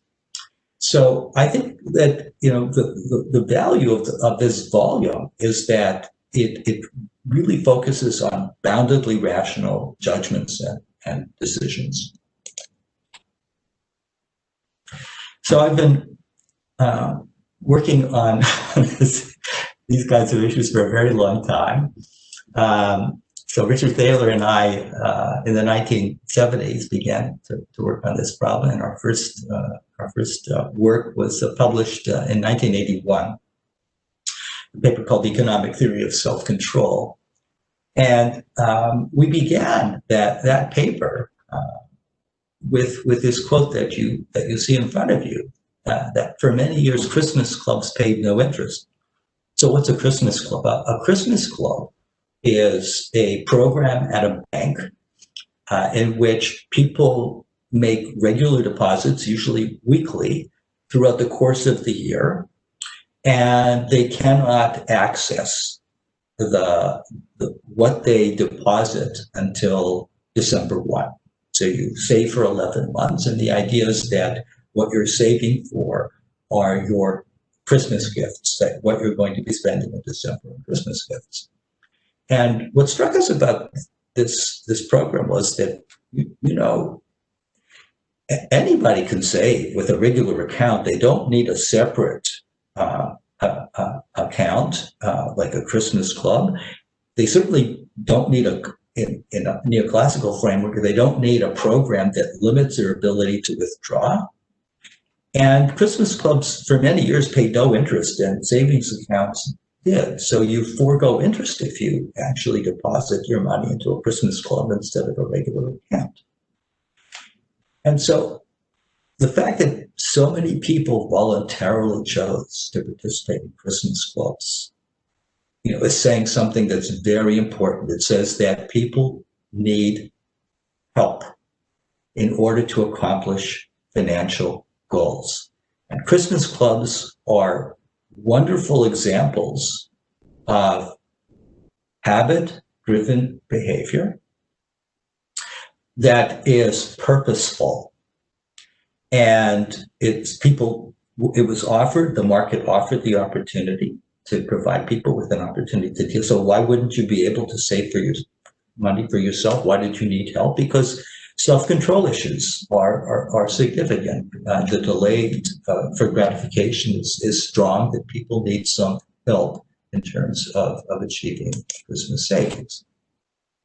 So I followed up on this idea because Christmas clubs sort of fell off in popularity, but holiday budgeting, this remains an issue. So about a decade ago, I was involved in a study just to try and get a sense of how important budgeting is when it comes to holiday spending. And the study found that about just over half of households set holiday budgets of some sort, and that those who do, what they do is they set vague plans in early November and then establish more formal budgets later in the month. And the question is, what difference does holiday budgeting make? Well, approximately 36% of people who set holiday budgets, they actually wind up overspending their budgets. But the households who keep to their budgets, they spend 63% less than those who spend more than that they had planned to spend in November. So that's holiday budgeting. So it's interesting, but the number of people who budget for everything, not just for holiday budgets, is much less. Maybe 15% of households will say that they do formal budgeting. There's a wonderful new study, a forthcoming study by Chi Liao, and her work is focused on the importance of understanding attention deficit disorder, ADHD, and the relationship between how severe is ADHD relative to the degree to which people are in financial distress. And some of the work that didn't make its way into the final published paper that's forthcoming is online in SSRN in a supplemental note. And I find that supplemental note to be extraordinary in terms of its insights. So I just want to kind of summarize some of the things that aren't going to wind up in the published paper. So it turns out that she finds that this is based on American data. So the question is, it's a paper that really looks at the propensity to budget, which the literature has not really done, despite the fact that microeconomic theory of the consumer is all about budgeting. So the propensity to budget has a positive relationship with being male and with net worth, meaning men budget more than women, and people with higher net worth budget more than people with lower net worth. And then you can see, I'm showing you a net worth histogram over on the right. So the net worth histogram kind of gives you a sense of how net worth is distributed across two groups: one, the group that budgets, and the group that doesn't. And at first glance, those two histograms look pretty similar, although there are some subtle differences. And subtle differences that people who budget, there are fewer people in the negative net worth category than those who don't. And there are more, for people who budget, there's a rightward shift. So there are people who have higher net worth, and of course that goes along with the first finding.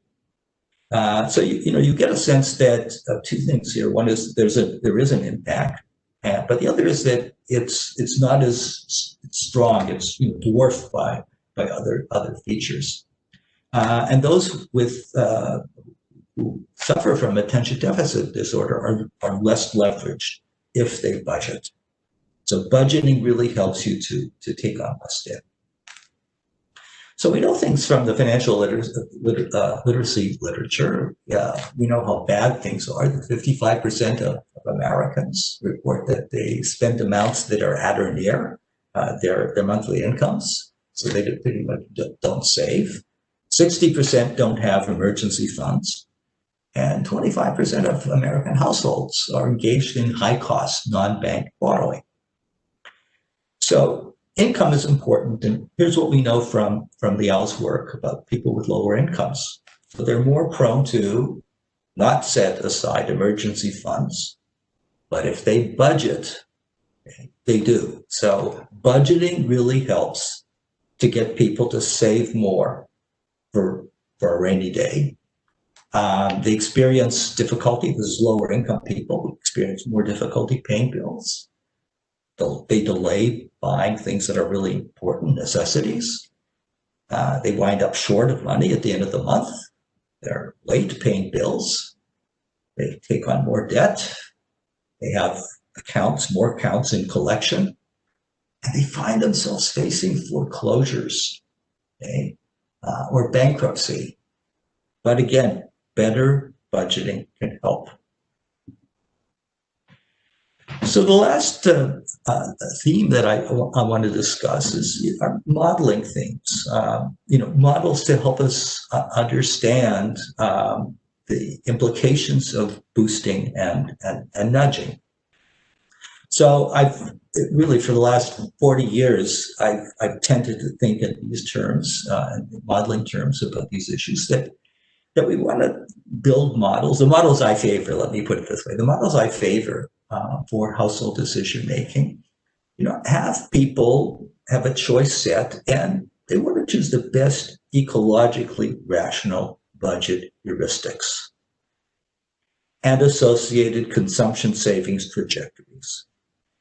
So it's structured as a maximization, but it's a very crude maximization. The crude maximization is you simply choose the best decision process that you can. It just means don't be a masochist. It's not neoclassical maximization at the margin. And when people make choices, just remember that human beings, when they make decisions, the question is, what's the stopping role when you start to buy something? What tells you when to stop? And it's going to be one of two things. It's either going to be a hard stop or a habitual stop, where you simply don't cross that line or you run out of money, or local satiation, where you simply get full and you don't want to spend any more on something. And so building that recognition into the choice framework is incredibly important, because it's not recognizing that local satiation can get you into trouble. That's what happens with impulse spending. We don't have hard stops in place, and our impulses tell us to keep on buying things that aren't especially good for us. Heuristics, people are very clever, as we saw with Christmas clubs, in using things that look neoclassically non-rational. There is a heuristic called the balance matching heuristic. So what does it entail? It entails people using multiple credit cards. And just like the drawers that Rolf mentioned in connection with the program for entrepreneurs, here households have different credit cards, and they use credit cards for only spending on specific categories. So you have one card for fuel, one card for grocery purchases, and so on and so forth. And it's a technique to help you simulate more effective rational budgeting. And so people who engage in a balance matching heuristic do something interesting. They do not pay the highest interest rate credit card off first. They instead pay their credit card balances proportionally, which means that they pay higher interest overall. And I suggest that some of them are simply not thinking, perhaps, so they incur higher interest rate costs. But many of them are like the Christmas Club participants. They're willing to pay higher interest or forego interest to get self-control, to find themselves using heuristics that are helpful to them. So in a multi-commodity generalization, what we want to understand is that mental accounting is especially important. So whether it's using multiple credit cards or the source of the money is different that we spend on, this is a very important part of building sensible budget heuristics that are enforced by habit. So in our work, I won't say a whole lot about this figure, but I just want to say this figure is just really important to understand what happens when we use our own agency to develop these kinds of habits. And instead of being enforced from the outside, we have habits that are self-enforcing. So what neurologically is happening that induces people to have good habits, where in their minds, they stop crossing lines, they don't cross barriers. And so the gaps in this picture have to do with neurological mechanisms that help us stay within boundaries. That's a very important part of this approach. Okay, so with that, I'll stop here and thank you for your kind attention and turn control back.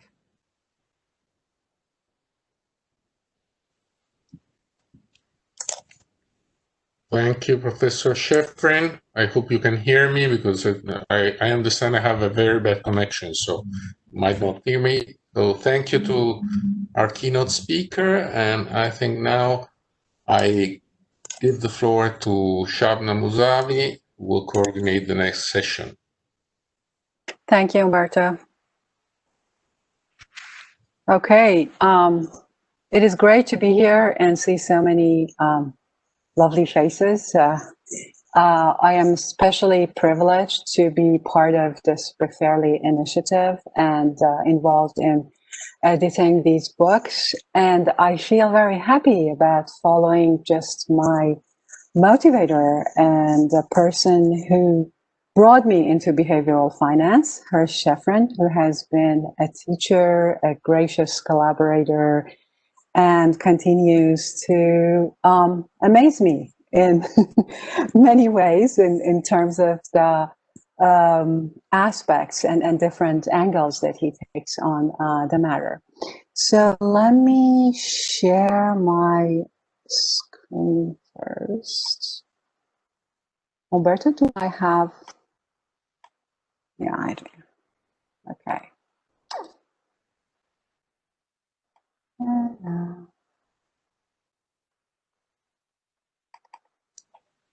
Paola, you need to give the sharing presentation to Shabna. She also have it. Yeah?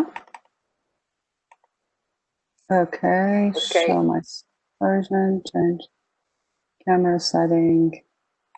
Okay, normally it's the share button. Yes, it appears. On the top left.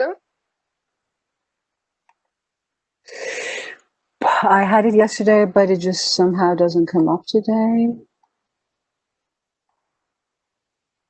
And got it. Okay. Okay, perfect. Thank you.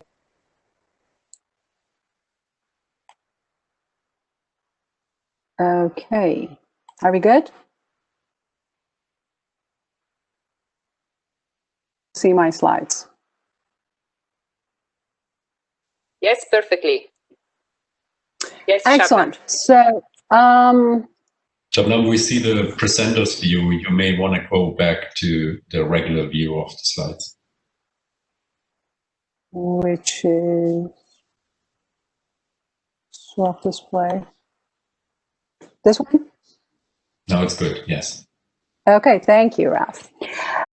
Of introducing and promoting what our commentators have to say.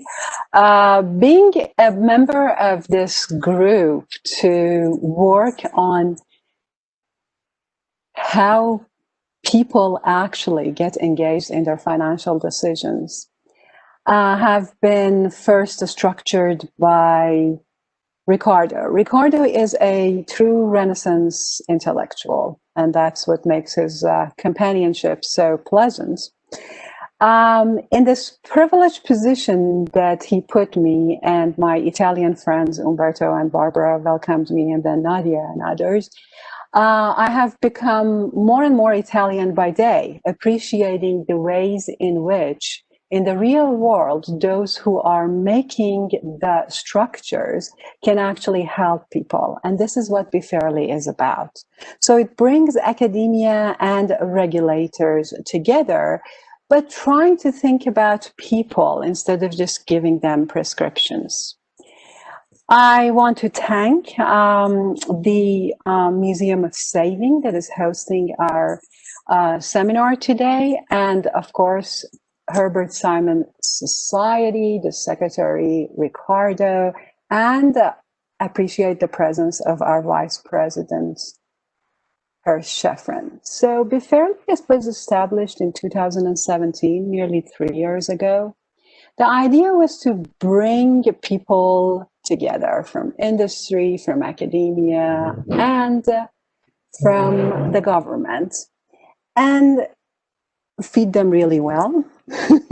Good Italian food, nothing tops that, but also feed them with ideas in a certain structure here, which was let them play in speed rounds. It's very much similar to speed dating, But the idea, those who have been in our meetings know that there was really always a running race. So you have 5 minutes, you have 6 minutes, you have 7 minutes, and we were just going and going and going, being stimulated all the time in these meetings.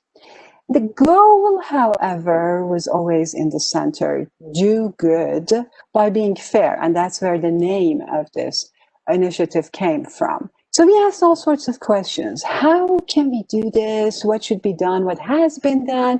Where are things successful? Where are they not? What can we bring in? And when do we sequence these things in a way that they would actually work? And who can do what? Maybe not only the people who have been the players already, but also others.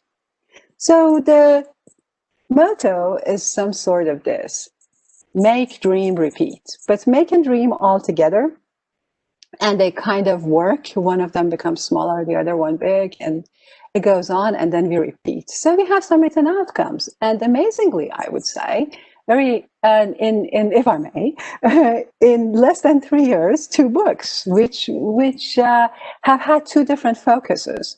Book 1 started from the beginning. Let's revisit behavioral finance. What is behavioral finance? It's a framework to understand people's behavior. And it takes the focus away from what traditional economics and law and economics have told us, which was the prescription and good prescription, to the process. The second book then took all of that and tried to put it in work. How can we help? What can we do about it? How would this knowledge go to work? And how do we use the insights? All with the big, very dreamy idea of making the world a better place.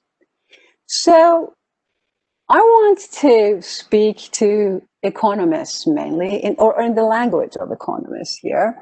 We have been trying to think in terms of price makers and price takers in the market. And I have just made up, I don't know if it already existed, but I thought I came up with the term policy takers versus policy makers. And that is to work analogously with the framework I'm trained in as an economist, which is price makers versus price takers in the market. So when we shift and move our framework, not abandoning it, as I will say in a moment, from the traditional economics structure to behavioral, we are not thinking any longer as these 2 sides of who makes the price and who takes it, who makes the rules, who takes it, who makes the policies and who takes it. But we are trying to establish a way of systematically studying the interactions. That is the idea that Hirsch was saying has been elaborated by him and brought into behavioral approach, which can also be labeled as an ecological approach to financial and economic decision-making, as I understand it. If we look at the old focus on how to best make policies and regulations, which means regulations are also parts of policy, the question to ponder would be, who would watch the watchers? Who says what's correct? Who would correct the rulers? And if I read this correctly in Latin, the old question is, quis custodiet ipsos custodus? And that is the framework that a lot of behavioral finance also came in. Famously, and I chose an example here because Schiller, in his 2013 book, Finance and the Good Society, specifically talks about finance as the custodian, as the one who would take care. And I want to call this the old question. And it is the question, and it is normative. And it is, although trying to get the help from whatever new in behavioral approach there is still focusing on the old core. And then I learned from Hirsch, he has actually this book in 2010, Behavioralizing Finance as a process itself, as an intellectual endeavor, that goes from Homo sapiens, we have to be wise and do the best and prescribe, to Homo economicus, that we are focused on our self-interest, to Homo heuristicus. Don't stop there. Move on and on in cycles and build on them, which is what he does with behavioral finance and economics.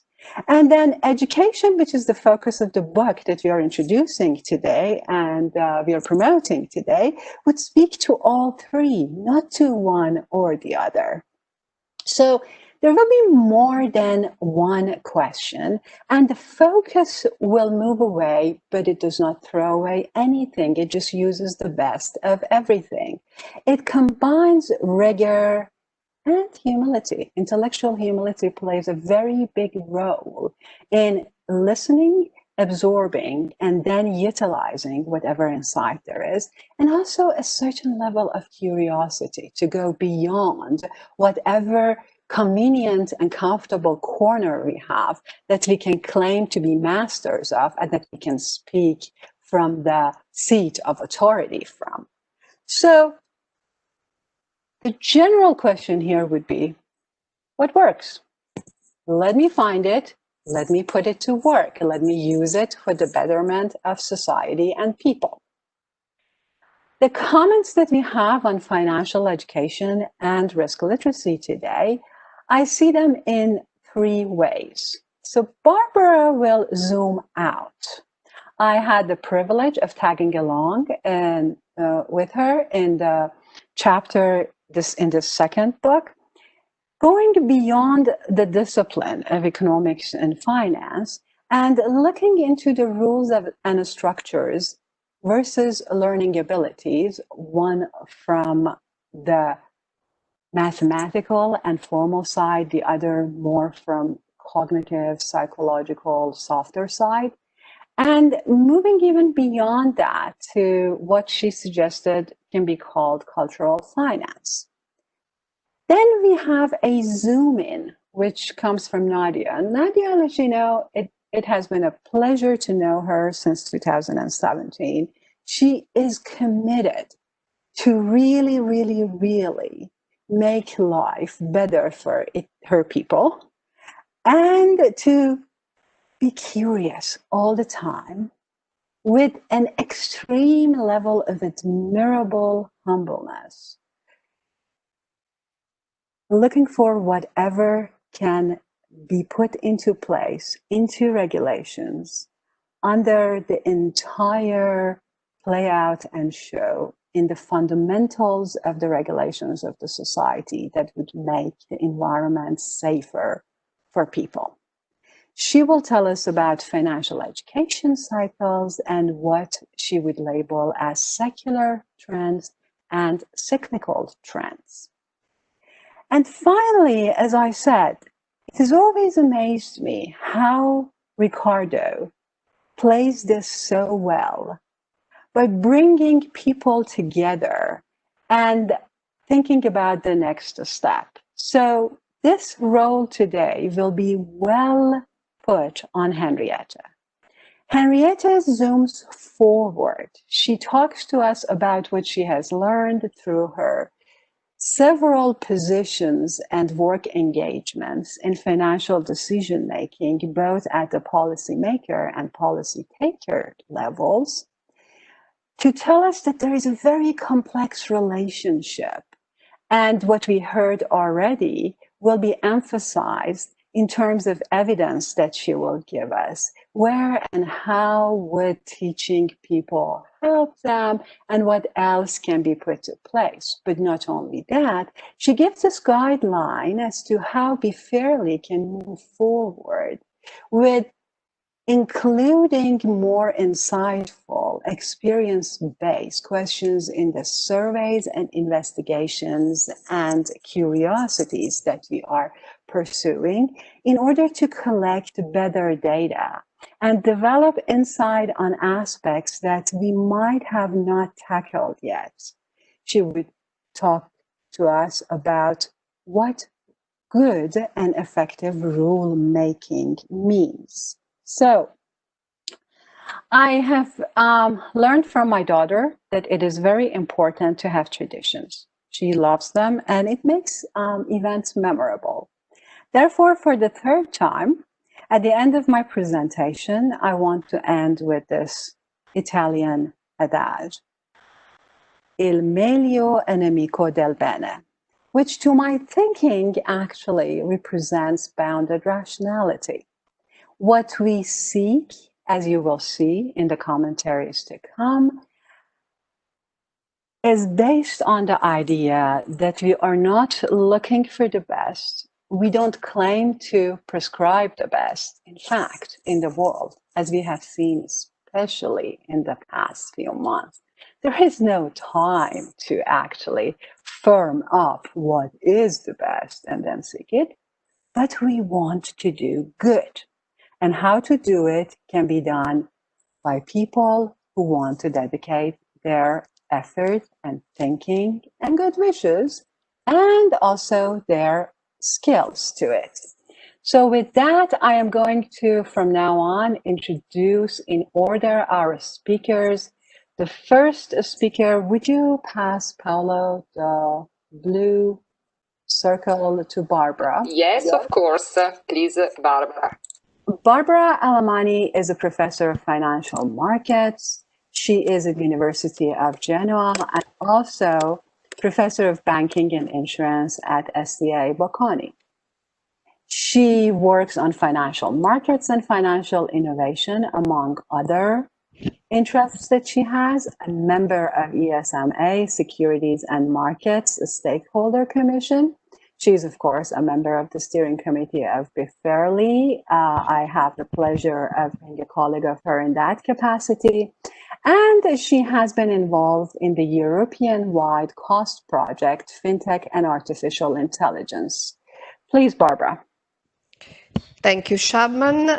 I'm not using slides.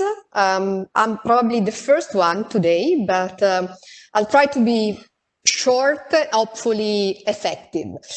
As Shabman was saying, zooming out because the question I would like to start from is which type of role can academia play in order to enhance financial education? What I believe is, firstly, our job is to carry on helping the different stakeholders to definitely abandon the ambiguity which still exists between financial literacy and financial competencies, as it has been well explained today. So financial literacy deals with knowledge. We are all familiar with it. But what we are more interested tonight is the second one, is financial competencies. Because the second one has to do with the real empowering of individuals. Going back to knowledge, I think that we do not have to spend too much time on these because even in academic forum where we are carry on discussing, we reach a certain degree of agreement on metrics which are useful for the measurement of knowledge. As Magda was saying at the beginning of this workshop, a completely different story is measuring the competencies. And this book and many contributions in the book show that dealing with competencies is a completely different story. What we still miss is, for example, the full causality leading from knowledge to competencies. Sometimes people, sort of normal people, do the right thing without knowing the basics of a discipline. Think about the ability of Italian to go through healthy nutrition style. We are not expert in nutrition.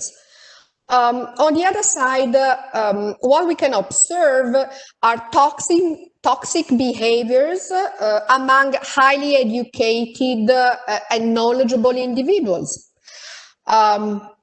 There are studies which are showing the persistence, for example, of smoking habits among young physicians or medical students. So what we have to, I think by this point, we all agree that what we are interested on from now onwards is dealing with competencies and not just with literacy. So financial education is, from my point of view, aimed at improving competencies. Effective financial education is aimed at improving competencies and behavior. So our role is for sure to find metrics, but also to contribute, as Riccardo was saying, to understand how to move from mere knowledge to, allow me the terms, I know you don't like it, but none of us like optimal, but the understanding of what I mean by optimal behaviors. Both our keynote speaker, both Ralph and Hirsch, shed some light on this topic and on the way forward, and presented how behavioral insight can play a role in these circumstances. As Chapman was saying, at BEFAIRLY, we want to increase and raise the awareness of all the possible stakeholders on the relevance of this mechanism. So the mechanism which lead from what we know to what we do. Unfortunately, finding an effective approach to financial education, effective approach to financial education is not an easy job, because, as for example, one contribution in the book shows, I mean, Finke and Houston, for example, show and demonstrate is, for example, that the decrease in cognitive abilities with aging means that what it works with some cohort might not work with other cohort, also in terms of approach. So effective financial education need to take into consideration several variables depending on circumstances. And one of the circumstances, what Chapman and myself have been looking at into the book, because we devote our curiosity, in fact, to understand if and which role culture can play on financial attitude. And when I talk about financial attitude, I mean, for example, the attitude to saving or to risk-taking. And the role that culture can play on the competencies of individuals.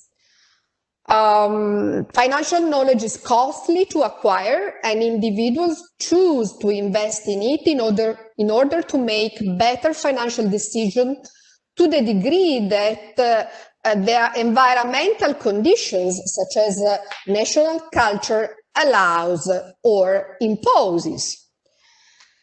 So let me say something more on cultural finance. Cultural finance is, in fact, a relatively new field, which put together financial economics with psychology, but also sociology and anthropology.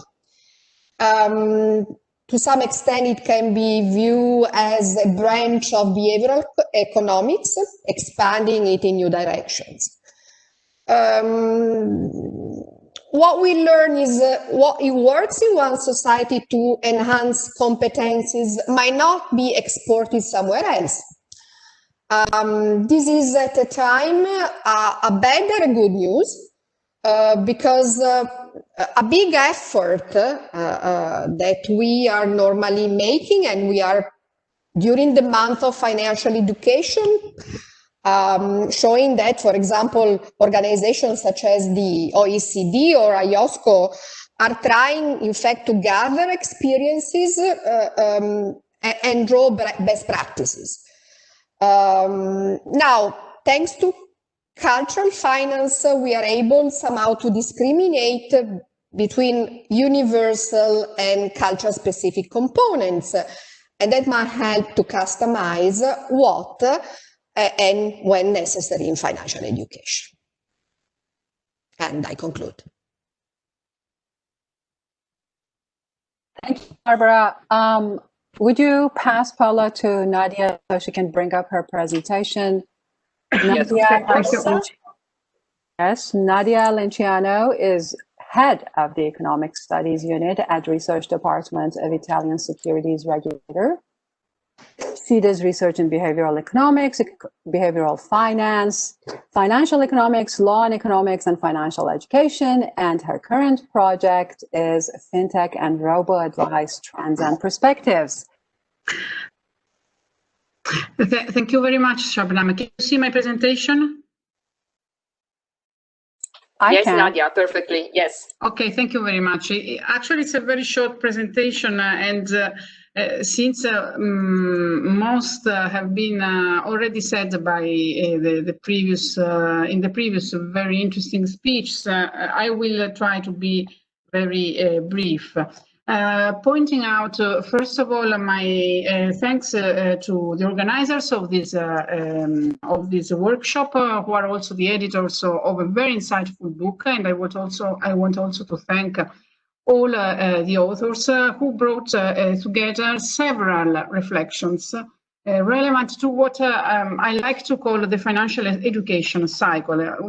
When we engage in financial education, we have first of all to identify and understand the target audiences. Then we have to outreach to them, engage them, and define the contents, deliver these contents, and finally evaluate the impact of our financial education initiative, and back again to the identification and understanding of target audiences. So this financial education cycle has many hurdles, big hurdles and challenges. And some of these challenges are in the process of being overcome, while others are still there to be explored and solved. But before briefly going through them, let me mention a fundamental issue, a fundamental problem that that stands as a background factor. That is the integration of financial education into the toolbox envisaged for the protection of financial consumers. Such integration that Magda has already deeply exemplified is finally and gradually gaining momentum in the regulatory debate.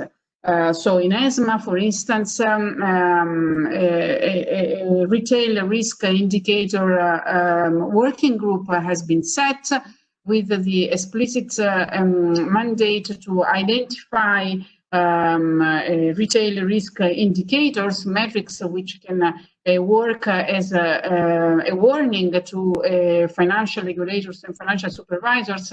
And within these retail risk indicators, financial literacy play a major role. Also in Europe, regulators are understanding that making individuals aware of their financial choices, empowering them is key to the development of well-functioning financial markets.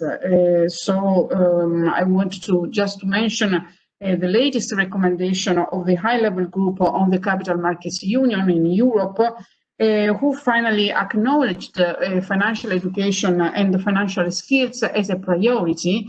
And to the extent that it recommended the Commission to propose a review of the Council recommendation, key competencies on lifelong learning, in order to introduce financial competence as a stand-alone key competence. And this is really a big step forward. This is really important in my opinion. So zooming in, this is an objective that we are gradually approaching to. But still, there are many factors that may play against financial education programs, may play against the integration of financial education into the supervisory tools for financial consumer protection, as a financial education may be considered as ineffective. This perception is grounded on the many hurdles that any financial regulator engaging in financial education initiatives has to overcome. First of all, outreaching to certain specific groups such as adults, vulnerable individuals, entrepreneurs may be very complex. Even the engagement of students and young people may be very difficult if financial education is not included in school curricula. And anyway, even if we manage to outreach people, the very big, long-standing challenge remains how to bring people from engagement to behavioral trends. So we have to move away from traditional educational programs, which are predominantly based on knowledge and much less on motivation, attitudes, and any other additional factor that can impact on the individual decision-making process and on behavior. In other words, we have to have individuals, to engage individuals, and then once we have engaged them, and once we have managed to enhance their financial knowledge on specific topics, given the specific metrics that we might have chosen to evaluate their financial knowledge, we have to have them change their behavior. So to do this, we really have to understand the individual decision-making process. We in CONSOB have already done some exercises like this one. For instance, with the Bocconi University, we have made a study on the intention to learn more about savings and investments, and we have investigated the psychological constructs which underpin the intention to learn more. And we have found that attitudes, subjective norms, and perceived behavioral control do matter and are significant determinants of the intention to learn, the intention to engage in a financial education program. So we have gained novel insights on some potential levers that we might use to engage people, to make them perceive financial knowledge as relevant to their life, and to make people perceive themselves capable of engaging in a learning process. And we have got confirmation that we really need to broaden the scope of our financial education cycle. When we assess the need of our potential targets, of course, we mainly focus on financial knowledge, but we have to move forward and to assess also attitudes, behavioral biases, cultural factors that Barbara was recalling before, behaviors. And we will find, as many speakers underlined before, that unfortunately, one size doesn't fit all, neither in regulation, neither in financial education programs. And here maybe we can try to exploit digitalization, which is one of the secular trends that financial education cycle has to engage with, and try to deliver what we can define smart financial education programs. That is financial education which is somehow tailored on the characteristics of the individuals enrolled in a financial education program. We also need to think about engagement and to lever on emotional and experiential involvement, for instance, through gamification, or through edutainment, and through any other channel we may think of. And finally, I found very, very interesting the nudging versus boosting analysis, because here again, we have two powerful tools which can be blended into the self-nudging, and that we can use to have people, to empower people, to make people aware, and to have people and to make people move from knowledge to competence and to behavioral changes. Of course, it is very, very important to develop methods. Methods to enrich our methodological toolbox that now is not is somehow limited to surveys, but we really need, as financial regulators and supervisors, we really need to encompass experiments, laboratory experiments, qualitative studies, in order to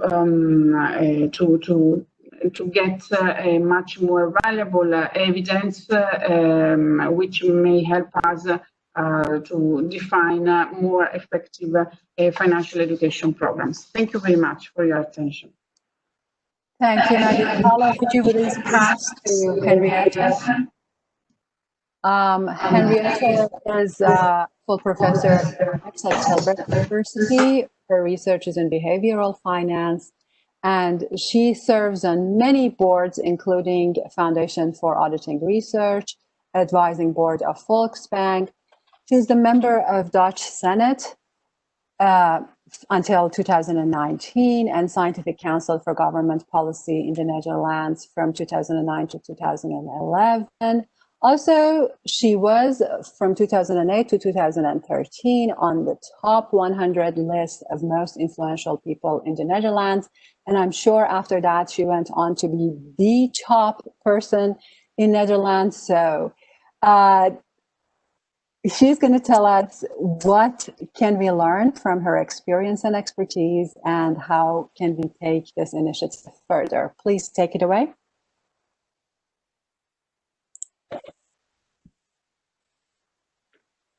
Can you hear me? Yes, perfectly. Yes. Oh, that's very good. Okay, this is not the first slide, sorry. Okay, no, this is my title. First of all, there's little time, but I would like to congratulate you on the new book. It is a great book. It's very good. That work on financial decision making and literacy is included, sorry, it's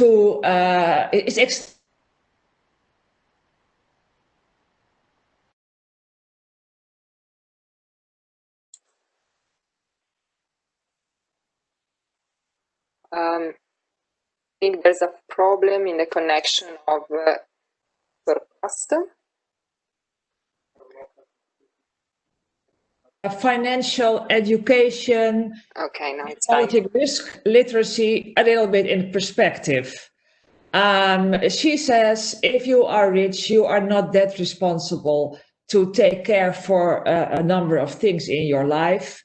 If you don't make active decisions, you have people making them for you. You can delegate decisions to experts. But the poor, if they don't do anything, they are on the wrong track. If they do nothing, they end up in problems. And I first heard about this view by Cass Sunstein at the Behavioral conference in Harvard in 2015, which is where I met Riccardo Viale, whom I really would like to thank for having me today to make some comments. Thank you, Ricardo. From the wrong to the right track in another area. This is a quotation from an interview with Kes Sunstein.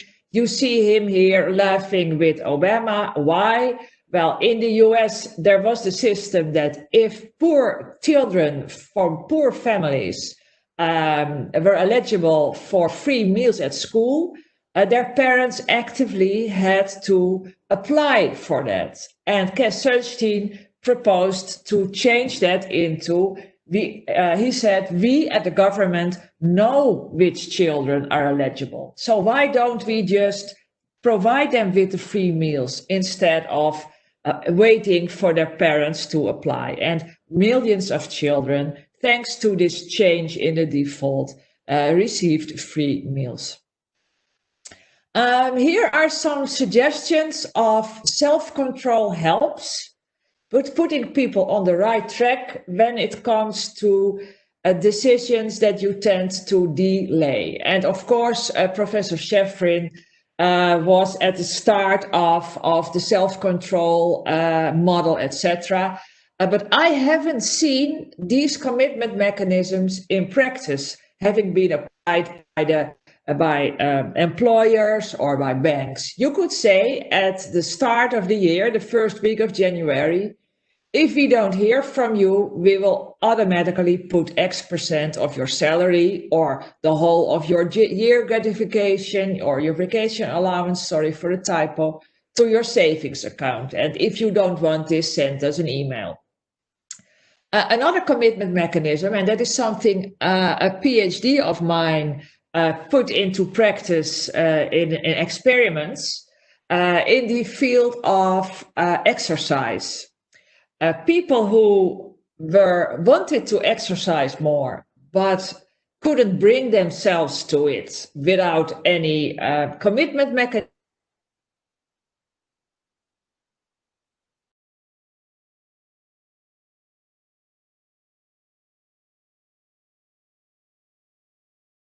And we said we will draw on December 15, and the winner of the lottery will only receive the prize if she or he has saved. Well, we did it with exercising, has exercised more than X times a week. But you could also do that for saving or for reducing your debt.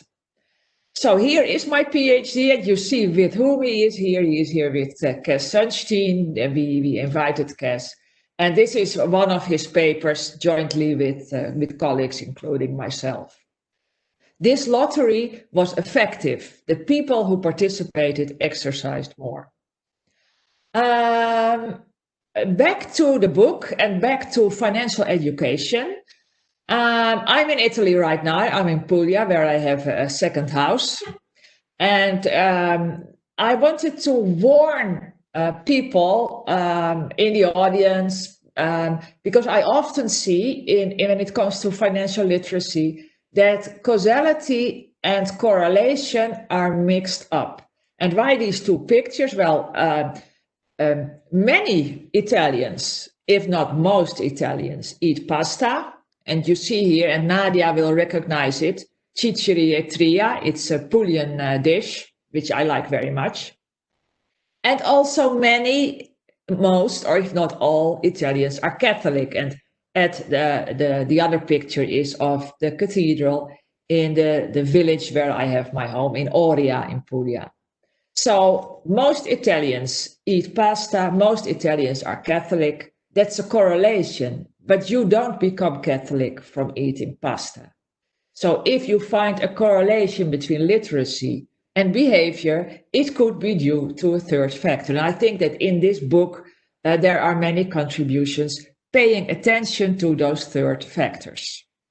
But I have noticed during my time in policy that policymakers still only go, if they read anything, they go to the abstract of a paper. And then if they see we found a relationship between A and B, they think automatically that it's a causal relationship. Louis Mandel was one of the promoters of financial education, including the stock market game that I think Professor Sheffrin talked about. But a few years ago, and I was present there, it was a conference in Boston, and he said there, school-based financial education not ready for prime time. There's insufficient evidence for a causal relationship.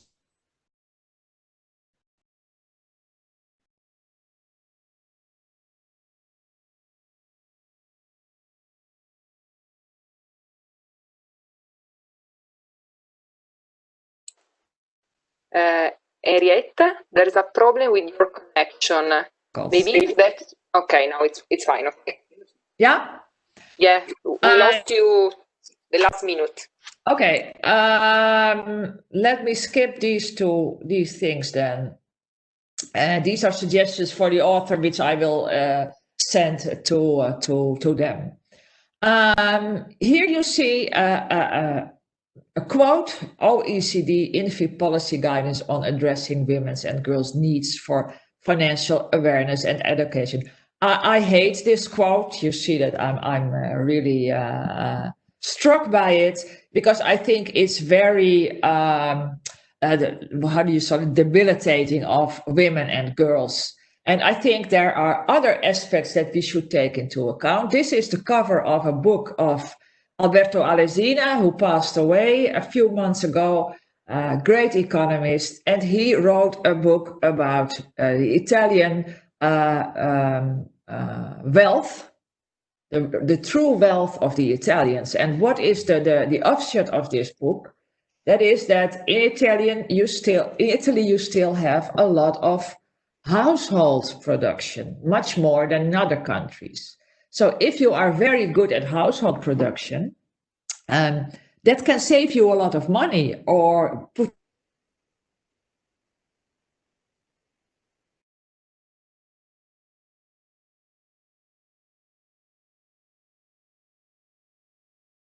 also found a quote in the book, women are more risk averse, but I think that Katarina, who is in the audience, has convincingly shown that is due to stereotype threat, that this results from questionnaires. Let me skip this one. Maybe there's also something like metaphor threats, and this is a publication with Elsa, who will enter the scene after me. We found that a lot of metaphors used in financial communication are very masculine. Building, beating, scendere in campo. We made a full inventory for 3 languages, and you see the results here. A lot of war and heavy physical activity metaphors, and maybe that makes women reluctant to pay attention to financial possibilities, to financial markets. A final result, the final thing that we may start working on in the future. Here you find research jointly with Federica Teppa, who graduated at Turin University. We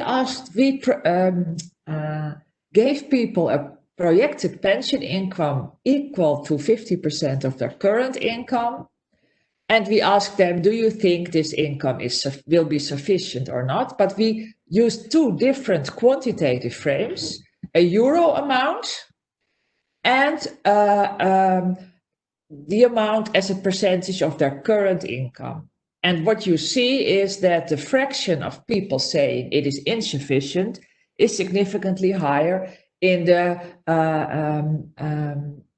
ratio of pension income to current income frame. So providing a future income in terms of what percentage is it of your current income leads to better understanding when that's not enough than merely presenting it in euros.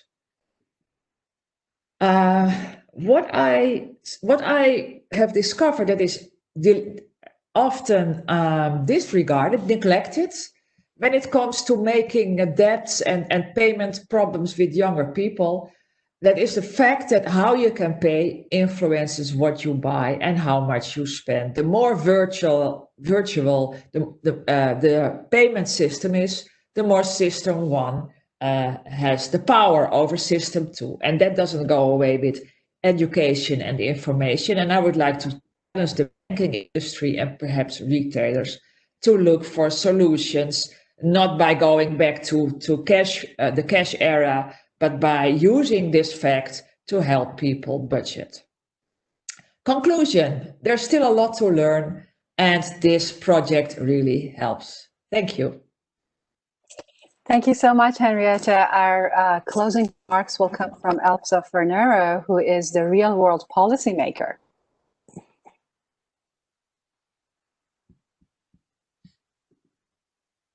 Paula, are you passing to Elsa?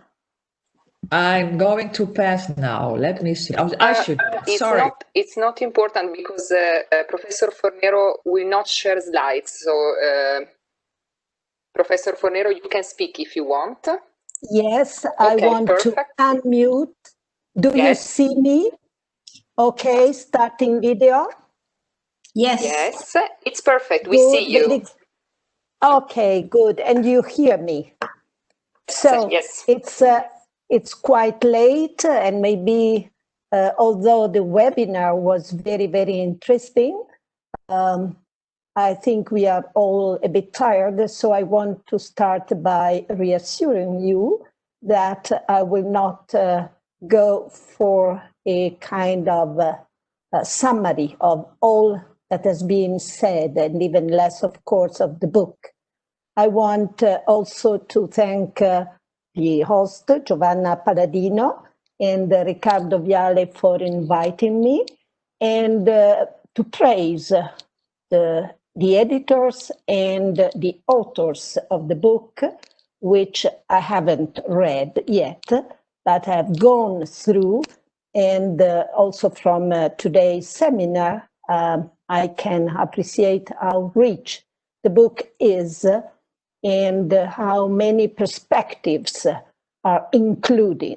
Perspectives, kind of analysis, presentation of experiments, of programs, implementation and evaluations.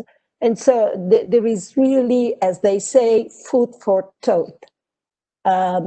So what I would like to say is something which I somehow found missing in the analysis. Of course, everybody who is judging say it's a beautiful book, it's a beautiful contribution, something is missing, and I will do the same.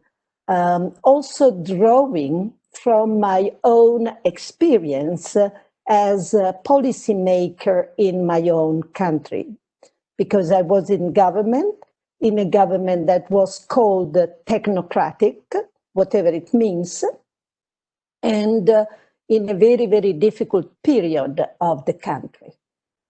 So let's say, thinking about that experience, and working on financial literacy, I think that a path towards we shall also go is considering information and financial literacy as two inputs for our outputs, the decision.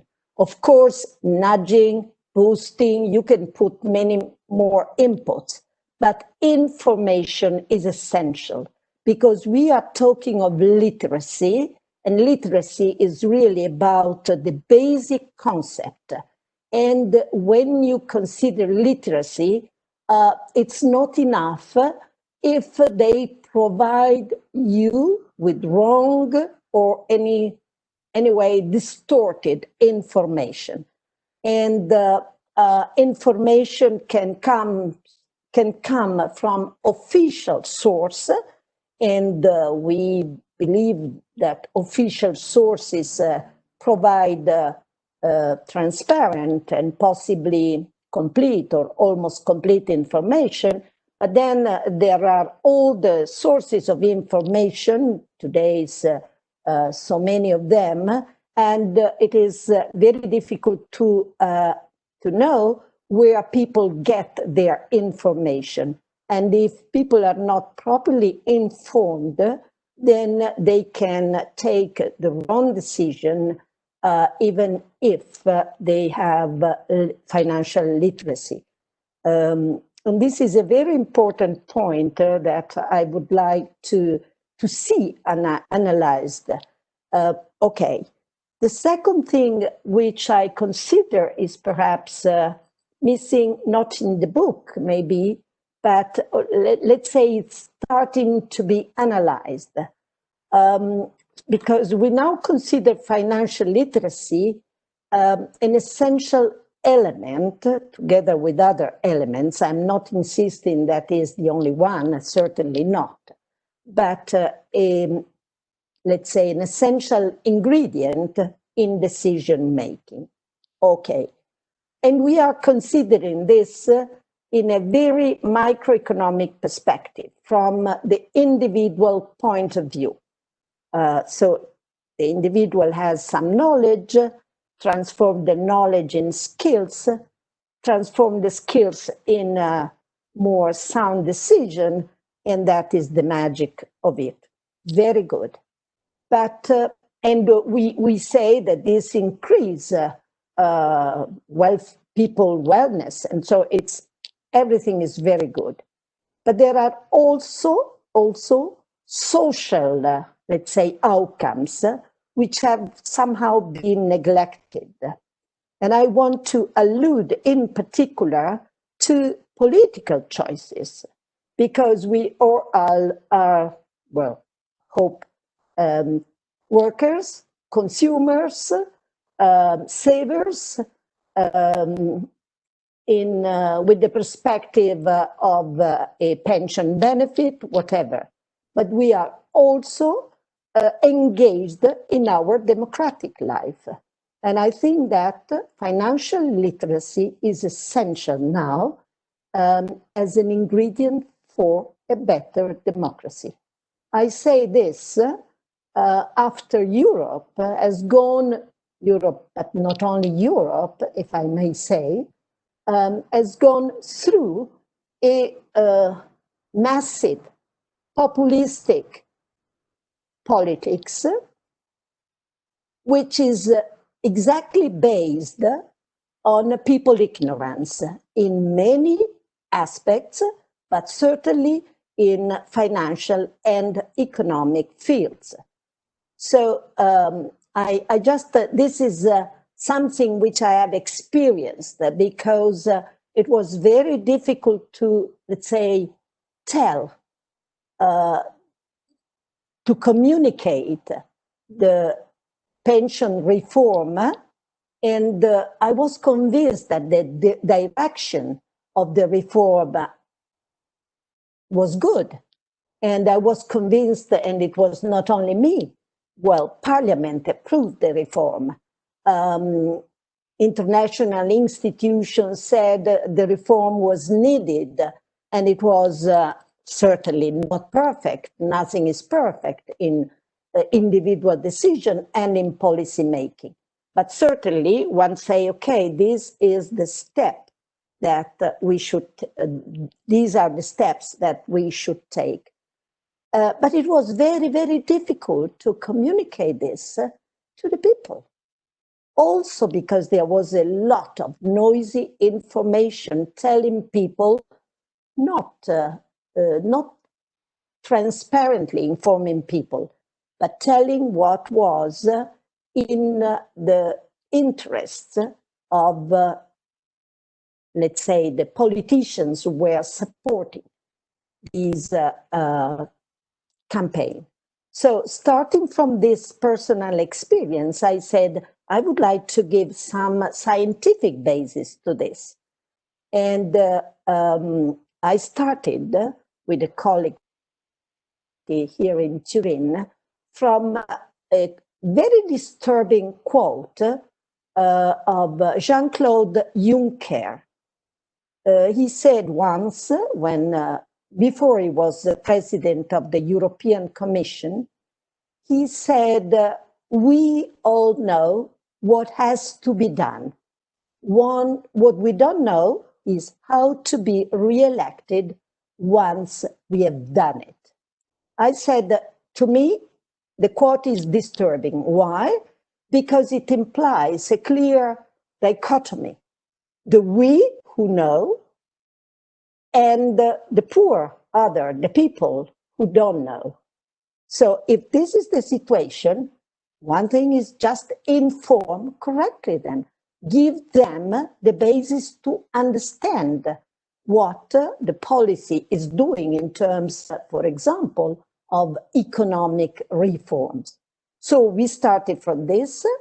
We took a rich database, 20 years of pension reforms, 22 or 23 countries, I don't remember now. And we asked, started from the very quote by Jean-Claude Juncker, asking, is it true that governments who enact a pension reform decrease sensibly their probability of being re-elected? And the answer is of course, the intuitive one, and it is yes. But if you put in the equation, in the regression, a measure of financial literacy, and mind you, it is exactly a measure of financial literacy, not of general cultural level or education in general. It is specifically financial literacy.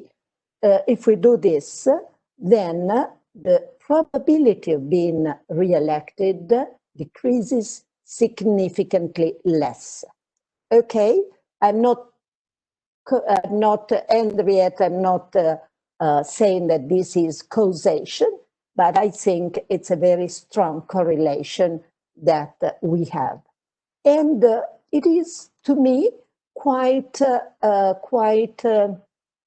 simple, quite intuitive, because reforms, which I stress are never perfect, but are done to increase the welfare of people, not against them, particularly if they are supported by international institutions, unless international institutions are part of a complot, of an international complot, which of course I don't believe, but it was somehow the picture that was given in Italy. So if they are done to improve the welfare of people, then the idea is, well, if people have the means to understand the basic of the economic reform, they will understand better and possibly not punish the government.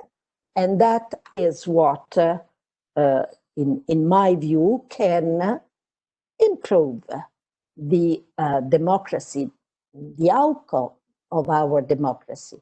And that's why I believe that, I hope that this research that we have done will be followed by more research and other publications, because I think this is also very important as a topic in financial literacy. But I want to stop here. I have already said too much, and I want to thank you very much and wish you all the best in these difficult times.